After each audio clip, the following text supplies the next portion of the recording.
അമ്മേ പരിശുദ്ധ അമ്മേ, അമ്മേ പരിശുദ്ധമേ, ദൈവമാതാവേ, കൃപാസനത്തിലൂടെ ഞങ്ങൾക്കും ഞങ്ങളുടെ ദേശത്തിനും അമ്മ മധ്യസ്ഥം തേടി തന്ന എല്ലാ അനുഗ്രഹങ്ങൾക്കും കൃപകൾക്കും ഞങ്ങളിപ്പോൾ ഹൃദയം നിറഞ്ഞ നന്ദി പറയുന്നു.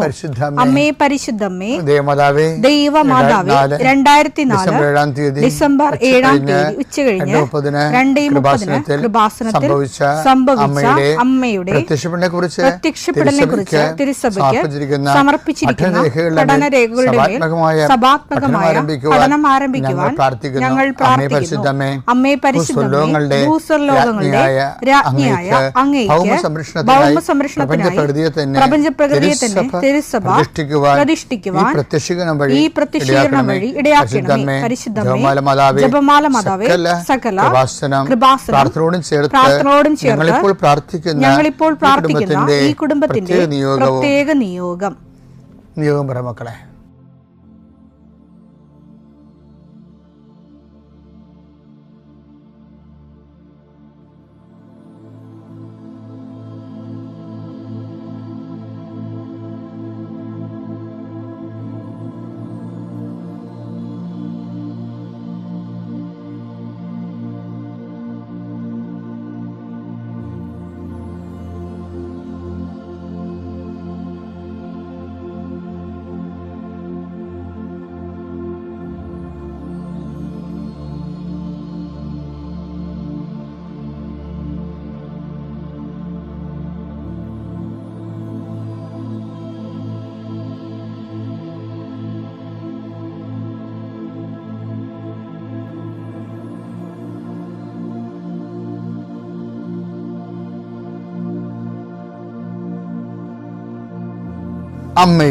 അമ്മയുടെ പ്രത്യക്ഷീകരണത്തിന്റെ ഈ അനുഗ്രഹവേളയിൽ ഞങ്ങൾക്ക് സാധിച്ചു തരുവാൻ കനിയണമേ. ആമേൻ. വിശ്വാസ പ്രമാണം. സർവശക്തനായ പിതാവും ആകാശത്തിന്റെയും ഭൂമിയുടെയും സൃഷ്ടാവുമായ ദൈവത്തിൽ ഞാൻ വിശ്വസിക്കുന്നു. അവിടുത്തെ ഏകപുത്രനും ഞങ്ങളുടെ കർത്താവുമായ ഈശോമിശിഹായിലും ഞാൻ വിശ്വസിക്കുന്നു. ഈ പുത്രൻ പരിശുദ്ധാത്മാവിനാൽ ഗർഭസ്ഥനായി കന്യകാമറിയത്തിൽ നിന്ന് പിറന്ന് പൊന്തിയോസ് പീലാത്തോസിന്റെ കാലത്ത് പീഡകൾ സഹിച്ച് കുരിശിൽ തറയ്ക്കപ്പെട്ട് മരിച്ച് അടക്കപ്പെട്ട് പാതാളങ്ങളിൽ ഇറങ്ങി മരിച്ചവരുടെ ഇടയിൽ നിന്ന് 3-ാം നാൾ ഉയർത്ത് സ്വർഗത്തിലേക്ക് എഴുന്നള്ളി സർവശക്തിയുള്ള പിതാവായ ദൈവത്തിന്റെ വലതുഭാഗത്തിരിക്കുന്നു. അവിടെ നിന്ന് ജീവിക്കുന്നവരെയും മരിച്ചവരെയും വിധിക്കുവാൻ വരുമെന്നും ഞാൻ വിശ്വസിക്കുന്നു. പരിശുദ്ധാത്മാവിലും ഞാൻ വിശ്വസിക്കുന്നു. വിശുദ്ധ കത്തോലിക്കാ സഭയിലും പുണ്യവാന്മാരുടെ ഐക്യത്തിലും പാപങ്ങളുടെ മോചനത്തിലും ശരീരത്തിന്റെ ഉയർപ്പിലും നിത്യമായ ജീവിതത്തിലും ഞാൻ വിശ്വസിക്കുന്നു. ആമേൻ. സുഖസ്ഥനായ ഞങ്ങളുടെ പിതാവേ, അങ്ങയുടെ നാമം പൂജിതമാകണമേ. അങ്ങയുടെ രാജ്യം വരണമേ. അങ്ങയുടെ തിരുമനസ് സ്വർഗത്തിലെ പോലെ ഭൂമിയിലും ആകണമേ. അന്നു വേണ്ടുന്ന ആഹാരം ഇന്ന് ഞങ്ങൾക്ക് തരണമേ. ഞങ്ങളോട് തെറ്റ് ചെയ്യുന്നവരോട് ഞങ്ങൾ ക്ഷമിക്കുന്നത് പോലെ ഞങ്ങളുടെ തെറ്റുകൾ ഞങ്ങളോടും ക്ഷമിക്കണമേ. ഞങ്ങളെ പ്രലോഭനത്തിൽ ഉൾപ്പെടുത്തരുതേ, തിന്മയിൽ ഞങ്ങൾ രക്ഷിക്കണമേ. ആമേൻ. നന്മ നിറഞ്ഞ മറിയമേ, സ്വസ്തി. കർത്താവ് അങ്ങയുടെ കൂടെ സ്ത്രീകളിൽ അങ്ങ് അനുഗ്രഹിക്കപ്പെട്ടവളാകുന്നു. അങ്ങയുടെ ഉദരത്തിൻ ഫലമായി ഈശോ അനുഗ്രഹിക്കപ്പെട്ടവനാകുന്നു. പരിശുദ്ധ മറിയമേ, തമ്പുരാന്റെ അമ്മേ, പാപികളായ ഞങ്ങൾക്ക് വേണ്ടി ഇപ്പോഴും ഞങ്ങളുടെ മരണസമയത്തും തമ്പുരാനോട് അപേക്ഷിക്കണമേ. ആമേൻ. കർത്താവേ, നിന്റെ ഉന്നതമായ നാമത്തിന് സ്വസ്ഥം ചെയ്യുന്നു. കർത്താവേ, നിന്റെ വിശുദ്ധ പൗരോഹിത്യത്തെ മഹത്വപ്പെടുത്തണമേ. കർത്താവേ, സഭയിലുള്ള സാന്നിധ്യം പ്രകടമാക്കണമേ. 40 വർഷം ഞാൻ അർപ്പിച്ച കൃപാന്റെ യുഗതിയാൽ കൃപാസനത്താരെ ജീവനോടെ പ്രത്യക്ഷപ്പെട്ട മാതാവിന്റെ മധ്യസ്ഥത്താൽ ഞാൻ മക്കളെ ഈശോ നാമത്തെ ആശീർവദിക്കുന്നു. കർത്താവേ, ജോലിയില്ലാത്തവര്, വീടില്ലാത്തവര്, ജീവിതത്തിൽ കലഹങ്ങളും പിന്നതുകൊണ്ട് പിരിഞ്ഞു താമസിക്കുന്ന ജീവിത പങ്കാളികളെ, കുഞ്ഞുങ്ങളുടെ തെറ്റായ അവസ്ഥകൾ കണ്ട് വിഷമിക്കുന്ന മാതാപിതാക്കന്മാരെ, ശാരീരികമായ രോഗങ്ങളെ അവസരപ്പെടുന്നതും രോഗം ആകുന്നതിന് സമയമെടുക്കുന്നില്ല എന്ന് ഓർത്ത് ഉത്കണ്ഠപ്പെടുന്നവരെയും സമർപ്പിച്ച് പ്രാർത്ഥിക്കുന്നു. ഇന്ന് യാത്ര ചെയ്യുന്നവരെ, ഇന്നത്തെ യാത്രയ്ക്ക് വേണ്ടി വിവിധമായ ഒരുക്കിയിരിക്കുന്ന ലക്ഷ്യങ്ങൾ, കണ്ടുമുട്ടുന്ന വ്യക്തികൾ, സംസാരിക്കുന്ന സംഭാഷണങ്ങൾ, എഴുതുന്ന രേഖകൾ, ഒപ്പിടുന്ന ഡോക്യുമെൻറ്റുകൾ, പങ്കെടുക്കുന്ന ഇൻ്റർവ്യൂകൾ, സെൻഡ് ചെയ്യുന്ന മെസ്സേജുകൾ എല്ലാം കർത്താവിൻ്റെ കൃപയാൽ നിറയപ്പെടാനും നീ ഇന്ന് തിരികെ എത്തുന്ന സമയത്ത് കർത്താവിൻ്റെ കൃപ നിന്നും നിറഞ്ഞു നിന്നുകൊണ്ട് സന്തോഷം വന്ന് ഉറങ്ങുവാനും ഇന്നത്തെ ദിവസം മുൻനിർത്തി നീ കണ്ടുമുട്ടുന്ന ഓരോ നിമിഷങ്ങളെയും, നിൻ്റെ ഓരോ സമയങ്ങളെയും, സന്ദർഭങ്ങളെയും, എല്ലാം സംരംഭങ്ങളെയും പരിശുദ്ധമ്മ ദൈവമാതാവിൻ്റെ മധ്യസ്ഥത്തിൽ രാത്രിയും തിരിച്ചെത്തുന്നവരെ കർത്താവിൻ്റെ നാമത്തിൽ മാതാവിൻ്റെ മധ്യസ്ഥതയിൽ ഞാൻ നിൻ്റെ ജീവിതത്തെയും നിൻ്റെ കുടുംബത്തെയും ഈശോ നാമത്തെ ആശീർവദിക്കുന്നു. ലൂക്ക 22:31.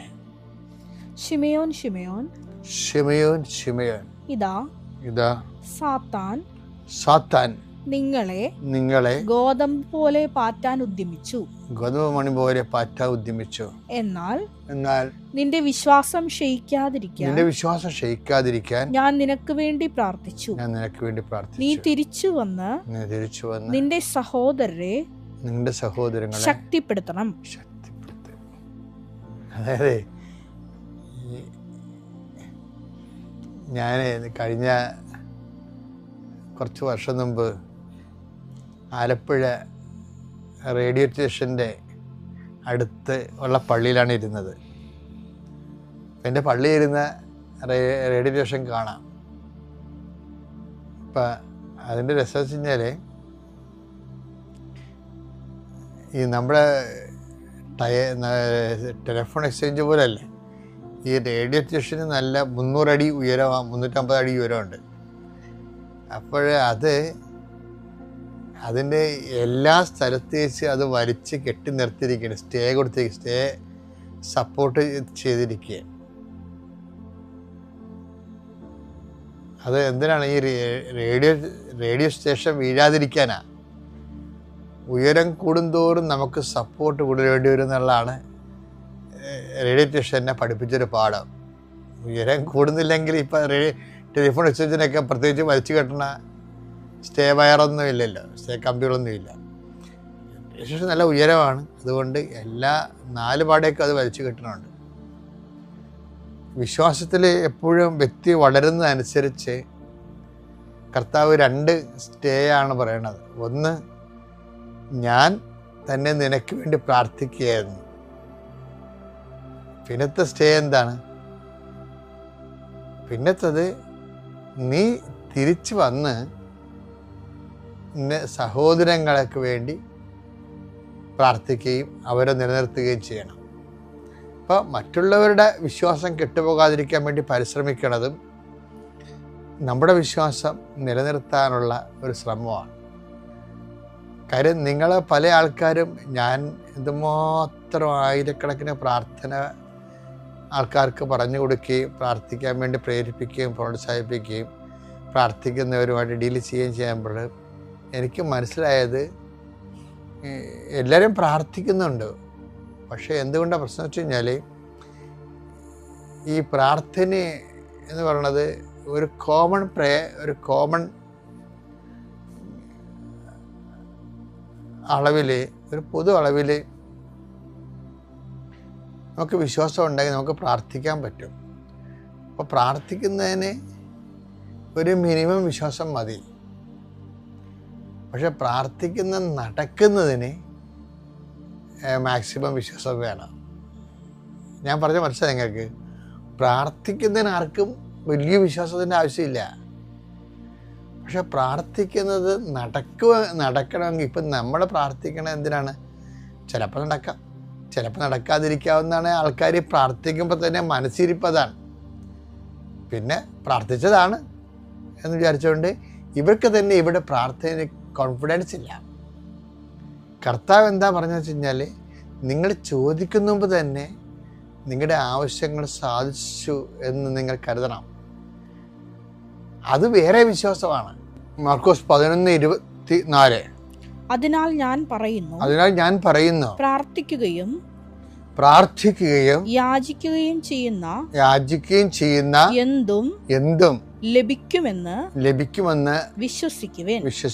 നിങ്ങൾക്ക് ലഭിക്കുക തന്നെ ചെയ്യും. അപ്പം ഇതിൻ്റെ വിഷയം എന്ന് വെച്ച് കഴിഞ്ഞാൽ അച്ഛൻ നേരത്തെ എന്താ പറഞ്ഞത്, പ്രാർത്ഥിക്കുന്നതും അതിന് ഒരു മിനിമം വിശ്വാസം ഉണ്ടാകണം.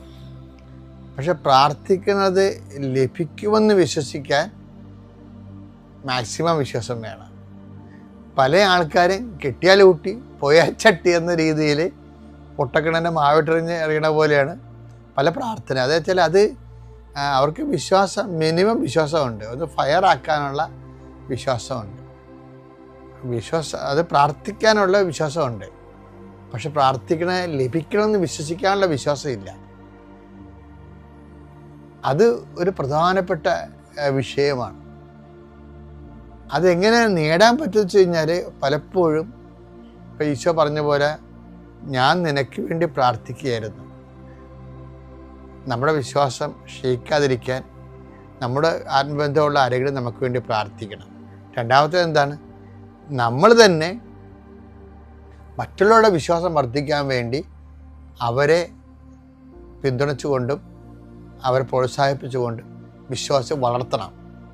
അങ്ങനെ വരുമ്പോഴാണ് ഈ വിശ്വാസം നമുക്ക് കിട്ടുന്നത്. എന്താണ്, പ്രാർത്ഥിക്കണം ലഭിച്ചു എന്ന് വിശ്വസിക്കുക എന്നുള്ള വിശ്വാസം നമുക്ക് ലഭിക്കുന്നത്. എൻ്റെ പേര് ജിജി.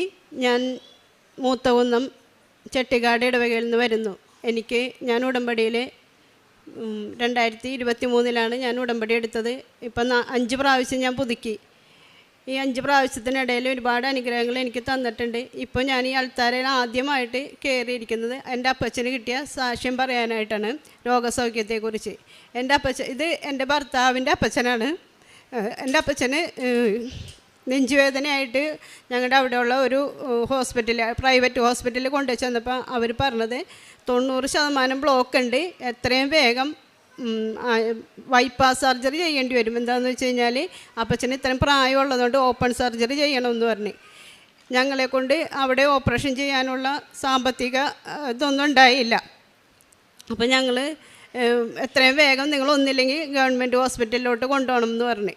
അപ്പോൾ അവർ പറഞ്ഞത് എറണാകുളത്ത്, ഞങ്ങൾ അന്വേഷിച്ചപ്പോൾ എറണാകുളം ഹോസ്പിറ്റലിലേക്ക് കൊണ്ടുപോകാനാണ് ഞങ്ങൾ തീരുമാനിച്ചത്. അവിടെ ചെന്ന് ഇവിടെ നിന്ന് ഡോക്ടറോട് ചീട്ടൊക്കെ വാങ്ങിച്ച് അവിടെ ചെന്ന് എറണാകുളം ഹോസ്പിറ്റലിലേക്ക് ചെന്നപ്പോഴാണ് പറയണത്, ഇവിടെ അടിയന്തരമായി ഓപ്പറേഷൻ വേണം എന്നുള്ളതിനാൽ നിങ്ങൾ എത്രയും വേഗം കോട്ടയം മെഡിക്കൽ കോളേജിലേക്ക് കൊണ്ടുപോകണം എന്ന് പറഞ്ഞു.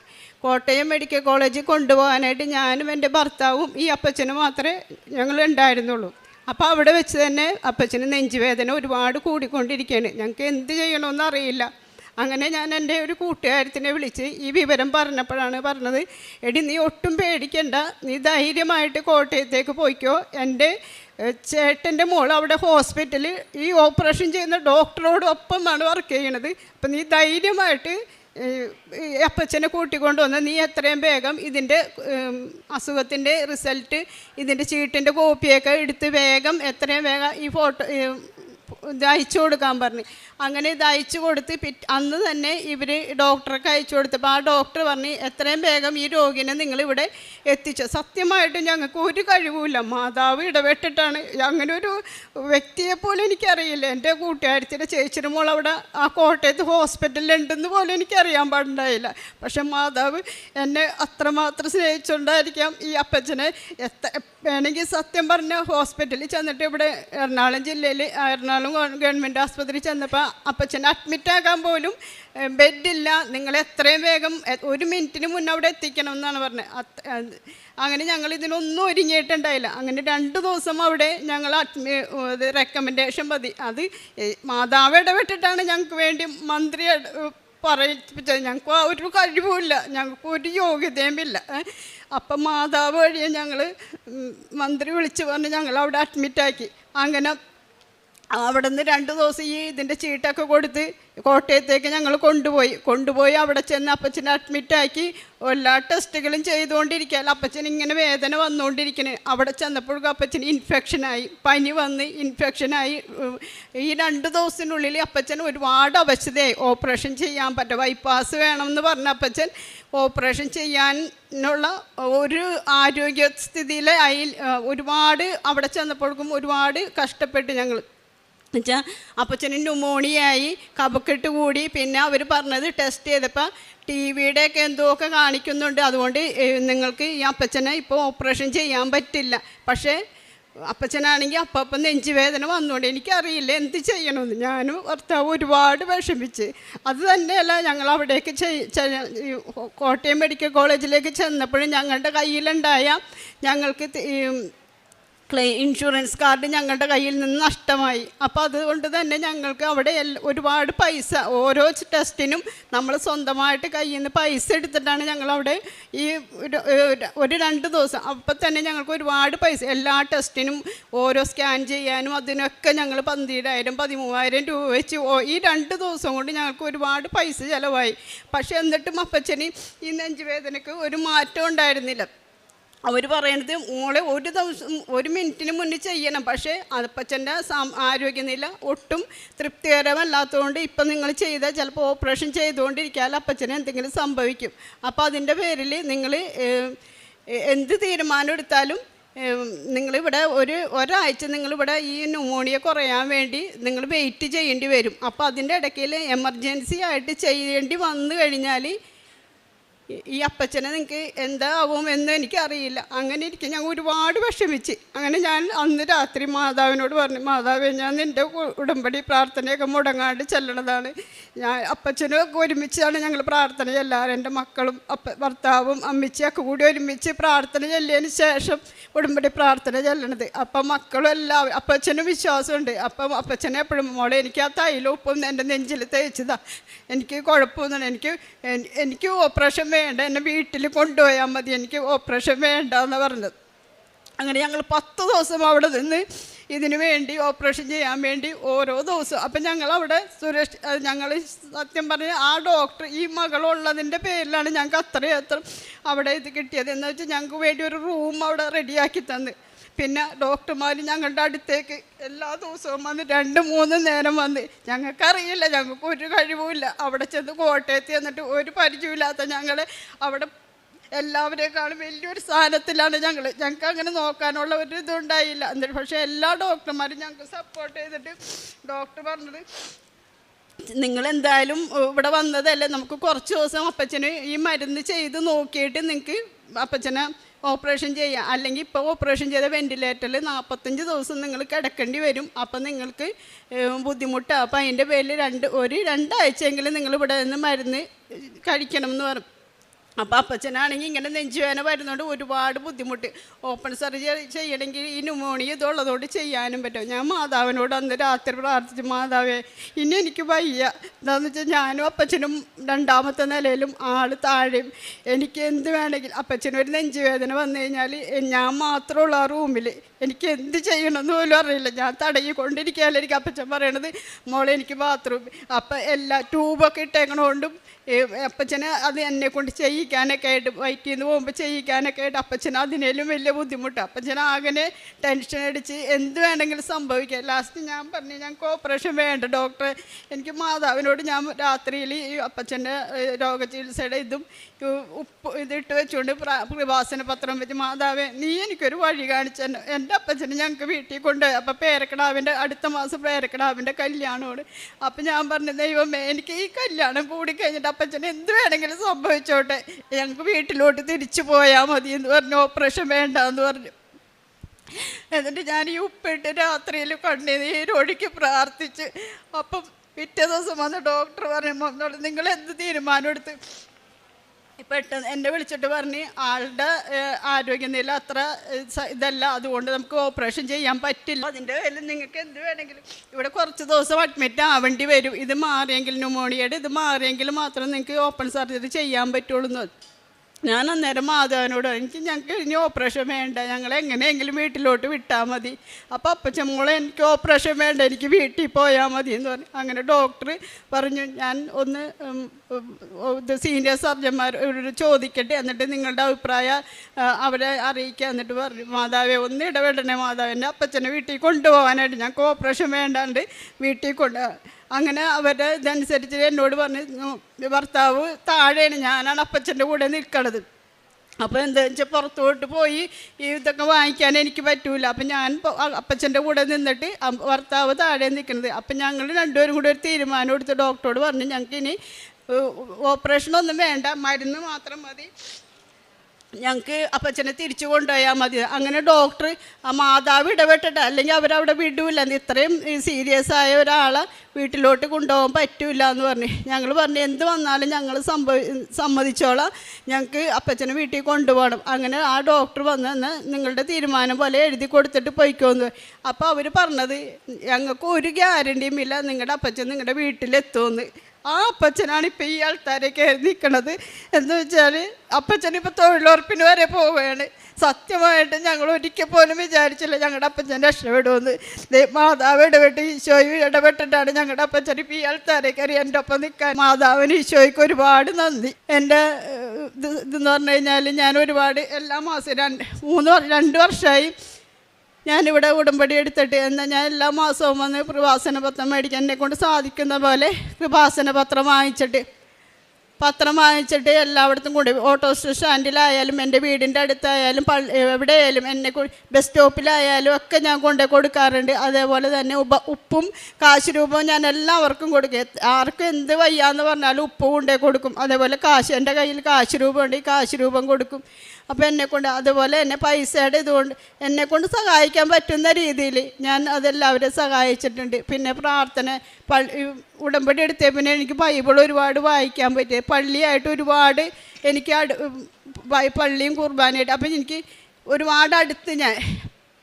അപ്പോൾ എനിക്ക് ഒക്ടോബർ മാസത്തിൽ ഈ കഴിഞ്ഞ ഒക്ടോബർ മാസത്തിൽ എനിക്ക് റാലിയിൽ ഞാൻ 2 കൊല്ലം പോയി, 3ാമത്തെ കൊല്ലമാണ് റാലിയിൽ പങ്കെടുത്തത്. അപ്പോൾ റാലിയിൽ പങ്കെടുക്കാനായിട്ട് ഒരുപാട് എനിക്ക് 1 മാസം കൊന്ത കൂടി റാലിയിൽ പങ്കെടുക്കണമെന്ന് വിചാരിച്ചത്. അപ്പോൾ മാതാവിനോട് പ്രാർത്ഥിച്ചതുപോലെ എനിക്ക് 1-ാം തീയതി തുടങ്ങി 31-ാം തീയതി വരെ എനിക്ക് കൊന്തയെ പങ്കെടുത്ത് ഈ റാലിയിലും പങ്കെടുക്കാൻ പറ്റി. അത് ഏറ്റവും വലിയൊരു അനുഗ്രഹമാണ്.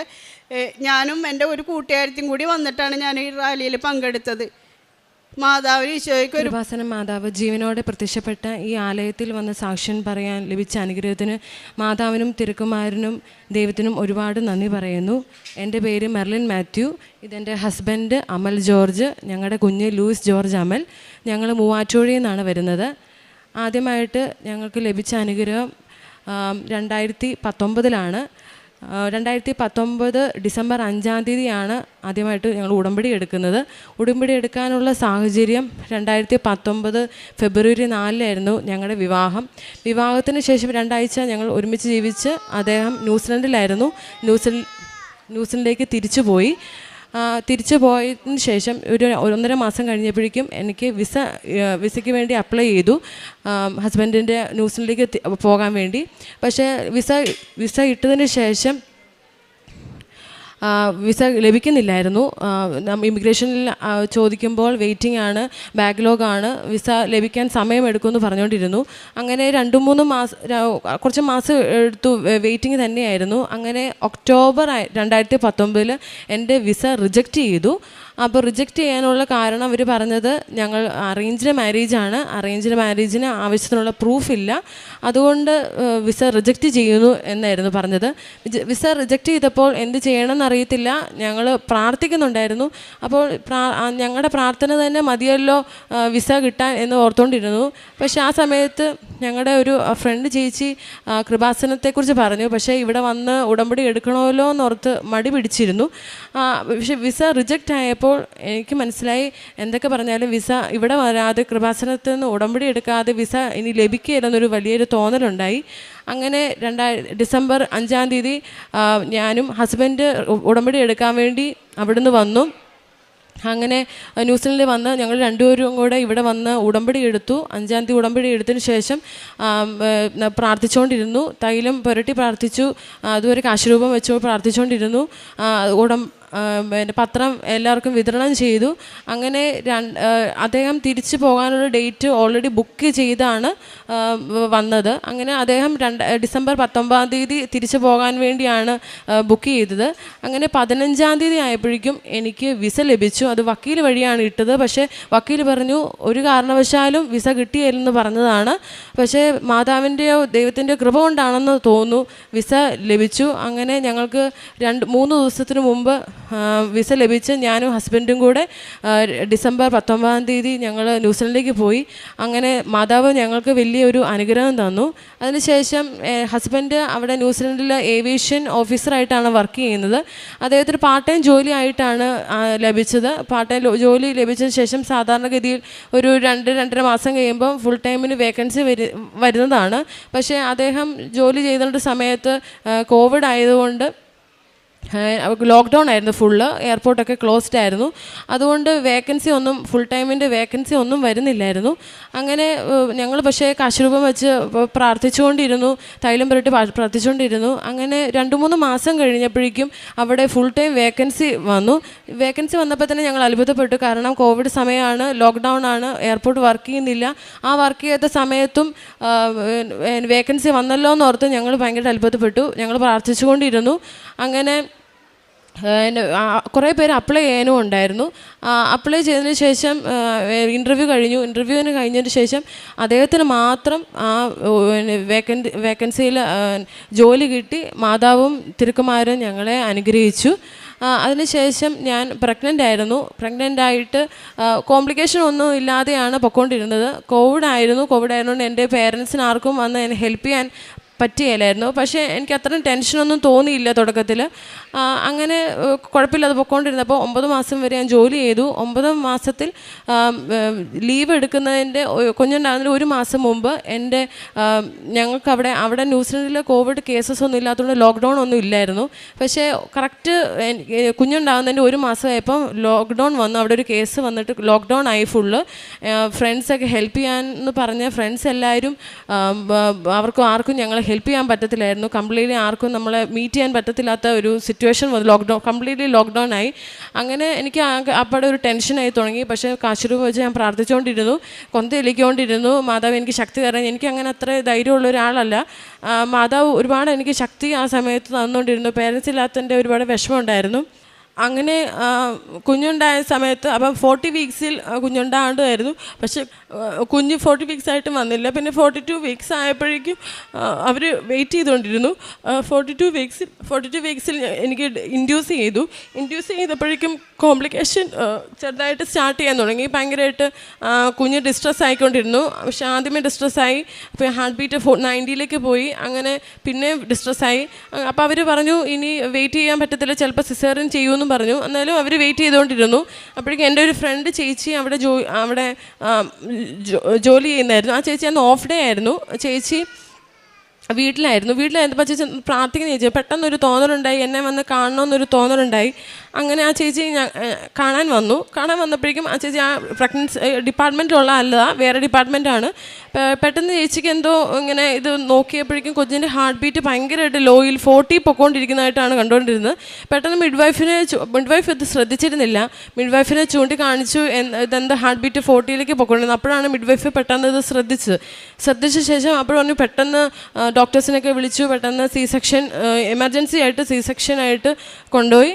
അങ്ങനെ ഒത്തിരി നേരം ഹാർട്ട് ബീറ്റ് ലോയിൽ പോയിക്കൊണ്ടിരുന്നതുകൊണ്ട് അവർക്ക് ഒരു ഭയങ്കര ഡൗട്ടായിരുന്നു കുഞ്ഞിനെ നോർമലായിട്ട് കിട്ടുമെന്നൊക്കെ ഭയങ്കര പേടിയായിരുന്നു. അങ്ങനെ സിസേറിയൻ ചെയ്തു. ഞാൻ ബോധാവസ്ഥയിൽ വന്നപ്പോഴേക്കും എന്നോട് മിഡ്വൈഫ് പറഞ്ഞു ഭയങ്കര അത്ഭുതകരമായ കുഞ്ഞിനെ കിട്ടിയത്. ഞങ്ങൾ ഓർത്തു എന്തെങ്കിലുമൊക്കെ കോംപ്ലിക്കേഷൻ ഉറപ്പായിട്ട് കാണുമെന്നാണ് ഓർത്തത്. പക്ഷേ കുഞ്ഞ് പുറത്ത് വന്നപ്പോൾ ഒരു കോംപ്ലിക്കേഷൻ ഇല്ല. നോർമലായിട്ട് കുഞ്ഞ് വളരെ ആരോഗ്യത്തോടെയാണ് കുഞ്ഞിരുന്നതെന്ന് അവർ പറഞ്ഞു. അങ്ങനെ മാതാവ് തക്ക സമയത്ത് എൻ്റെ പ്രതിസന്ധിയിൽ ഇടപെട്ട് ഞങ്ങൾക്ക് കുഞ്ഞിന് ഒരുപാട് നന്ദി പറയുന്നു. നാലാമതായിട്ട് മാതാവിൻ്റെ മധ്യസ്ഥ ഞങ്ങൾക്ക് ലഭിച്ച അനുഗ്രഹം, ഞങ്ങൾക്ക് അവിടെ ന്യൂസിലൻഡിൽ വീട് മേടിക്കാൻ വേണ്ടി ഞങ്ങൾ നോക്കുന്നുണ്ടായിരുന്നു. പക്ഷേ 2-3 തവണ ലോൺ അപ്ലൈ ചെയ്തിട്ടും റിജക്റ്റ് ആയിക്കൊണ്ടിരിക്കുമായിരുന്നു. അപ്പോൾ റിജക്റ്റ് ആയപ്പോഴും പക്ഷെ ഞങ്ങൾക്ക് ഒരു വിഷമമില്ലായിരുന്നു. കാരണം ദൈവത്തിൻ്റെ സമയമായി കാണില്ല എന്ന് ഞങ്ങൾ അങ്ങോട്ടും ഇങ്ങോട്ടും പറഞ്ഞുകൊണ്ടിരുന്നു. അങ്ങനെ കുറച്ച് കഴിഞ്ഞപ്പോഴും ഞങ്ങൾ പക്ഷെ പ്രാർത്ഥിച്ചുകൊണ്ടിരുന്നപ്പോൾ പെട്ടെന്ന് ഒരു ദിവസം ഞങ്ങൾക്കൊരു തോന്നലുണ്ടായി, ഒരു പ്ലോട്ട് വല്ലതും മേടിക്കുക, അങ്ങനെയാണെങ്കിൽ കുഴപ്പമില്ലല്ലോ എന്നിങ്ങനെ വിചാരിച്ച് പെട്ടെന്നൊരു തോന്നലുണ്ട്. പക്ഷെ അത് നടക്കുമെന്നൊന്നും അറിയത്തില്ലായിരുന്നു. അങ്ങനെ വക്കീൽ വഴിയും അങ്ങനെ നോക്കിയപ്പോൾ അങ്ങനെ മേടിക്കാനുള്ള സാഹചര്യം ഉണ്ടെന്ന് അവർ പറഞ്ഞു. അങ്ങനെ ഞങ്ങൾ പ്രാർത്ഥിച്ചുകൊണ്ടിരുന്നു. അങ്ങനെ കൃപാസന മാതാവിൻ്റെ കാശുരൂപം വെച്ച് പ്രാർത്ഥിച്ചുകൊണ്ടിരുന്ന് ഒരു 2 മാസം കഴിഞ്ഞപ്പോൾ ഞങ്ങൾക്കൊരു പ്ലോട്ട് മേടിക്കാനുള്ള അനുഗ്രഹം മാതാവ് ഞങ്ങൾക്ക് തന്നു. എല്ലാ അനുഗ്രഹത്തിനും മാതാവിനും തിരുക്കുമാരനും ഒരുപാട് നന്ദി പറയുന്നു.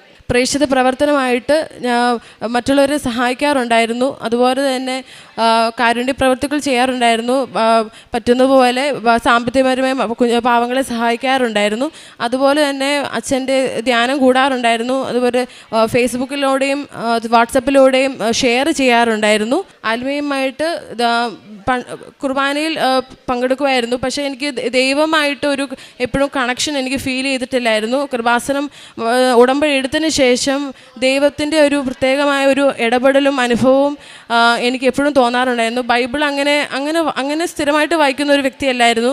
പക്ഷേ ഉടമ്പടി എടുത്തതിന് ശേഷം ബൈബിൾ എന്നും വായിക്കുകയും രാവിലെ തൊട്ടൊക്കെ വായിച്ച് എഴുതിയൊക്കെ വചനം എഴുതി പഠിക്കാനൊക്കെ ഭയങ്കരമായിട്ടൊരു തോന്നലുണ്ടാകുകയും ഒരുപാട് ദൈവത്തെക്കുറിച്ച് പഠിക്കാനൊക്കെ ഒരുപാട് ആഗ്രഹങ്ങൾ ഉണ്ടാകാൻ ഉള്ള കൃപ മാതാവ് തന്നു. അങ്ങനെ ഒരുപാട് അനുഗ്രഹിച്ച മാതാവിനും തിരുക്കുമാരനും പ്രസാദ മാതാവിൻ്റെ സന്നിധിയിൽ പ്രത്യക്ഷീകരണത്തിന് സാക്ഷിയായിട്ട് ഉയർത്തതിന് ആദ്യം തന്നെ അമ്മയോടും തിരുകുമാരനോടും കോടാനുകോടി നന്ദി പറയുകയാണ് ഈ നിമിഷം. എൻ്റെ പേര് ജെയ്സൺ എന്നാണ്. എൻ്റെ വീട് പെരുമ്പാവൂർ ചേലാമറ്റം. എൻ്റെ ഇടവക സെൻറ്റ് ജോർജ് ചർച്ച് പെരുമ്പാവൂർ. എൻ്റെ രൂപത വിജയപുരം കോട്ടയം. എനിക്ക് രോഗസൗഖ്യങ്ങളും അതുപോലെ തന്നെ ആത്മീയമായ വളർച്ചയും ഉടമ്പടിയോടുകൂടി എനിക്ക് ലഭിച്ചിട്ടുണ്ട്. ആദ്യമേ തന്നെ എനിക്ക് മൈഗ്രെയിൻ എന്ന് പറയുന്ന ഒരു രോഗം ഉണ്ടായിരുന്നു. എനിക്ക് അത് 10 വർഷത്തിനടുത്തായിട്ട് ഉണ്ടായിരുന്നു. ലൈറ്റ് അടിക്കാൻ പാടില്ല. പിന്നെ അതുപോലെ തന്നെ ഒച്ചത്തിൽ ശബ്ദം അല്ലെങ്കിൽ ശബ്ദം ചെറിയ രീതിയിലാണെങ്കിലും കേൾക്കുമ്പോഴും വലിയ രീതിയിൽ ബുദ്ധിമുട്ടുകൾ ഉണ്ടാകുന്ന ഒരവസ്ഥയായിരുന്നു. പിന്നെ ഞാൻ വേദന സഹിക്കാൻ പറ്റാത്ത കാരണോട് ചില സമയങ്ങളൊക്കെ ഭിത്തിമയൊക്കെ തലയൊക്കെ അടിക്കുന്ന ഒരു ഇതുണ്ടായിട്ടുണ്ട്. ആ ഒരു പെയിൻ റിലീവ് ആവാൻ വേണ്ടിയിട്ട് ഉടമ്പടി വസ്തുവായിട്ടുള്ള നമ്മുടെ വിശുദ്ധ തൈലം അമ്മയാണ് എനിക്ക് വിശ്വാസ പ്രമാണം ചൊല്ലിയിട്ട് വിശുദ്ധിയോടുകൂടി എനിക്ക് ആ കുരിശ് തലയിൽ നെറ്റിയിൽ കുരിശ് വരച്ച് തന്ന് പ്രാർത്ഥിച്ചിട്ട് എനിക്ക് വിശുദ്ധ തേരും എനിക്ക് തന്നു. അത് സ്വീകരിച്ച ആ നിമിഷം തന്നെ എനിക്ക് ആ അസുഖം എന്നിൽ നിന്ന് പൂർണ്ണമായിട്ട് മാറിപ്പോയി എന്നാണ് എനിക്ക് പറയാനുള്ളത്. അമ്മ മാതാവ് വഴി ഈശോ തന്ന വലിയൊരു അനുഗ്രഹമായിരുന്നു അത്. പിന്നെ ഞാൻ കൃപാസനത്തിലേക്ക് വരാനായിട്ടുള്ള സാഹചര്യം എന്ന് പറയണത്, ഞാൻ ശരിക്കും +2 വരെ അത്യാവശ്യം പള്ളിയിൽ സൺഡേ ക്ലാസ്സിലൊക്കെ മുടങ്ങാണ്ട് പോവുകയും സൺഡേ സ്കൂളിൻ്റെ ലീഡറൊക്കെ ആയിട്ടും പിന്നെ യൂത്തിൻ്റെ കാര്യങ്ങളൊക്കെ ആയിട്ട് പ്രവർത്തിയൊക്കെ ചെയ്തുകൊണ്ടിരുന്നതാണ്. പിന്നെ അതിന് ശേഷം പിന്നെ നമ്മുടെ ഈ ലോകത്തിൻ്റെതായിട്ടുള്ള പല കാര്യങ്ങൾ സുഹൃത്തുക്കൾക്കും പിന്നെ മറ്റുള്ള കാര്യങ്ങൾക്കും പ്രാധാന്യം കൊടുത്തു. അപ്പോൾ ആ സമയങ്ങളിലൊക്കെ വിശുദ്ധ കുർബാനയ്ക്കാണെങ്കിലും ജപമാലയ്ക്കാണെങ്കിലും കൊടുക്കേണ്ടതായിട്ടുള്ളൊരു പ്രാധാന്യം കൊടുക്കാതിരിക്കുകയും അലസമായ രീതിയിലായിരുന്നു.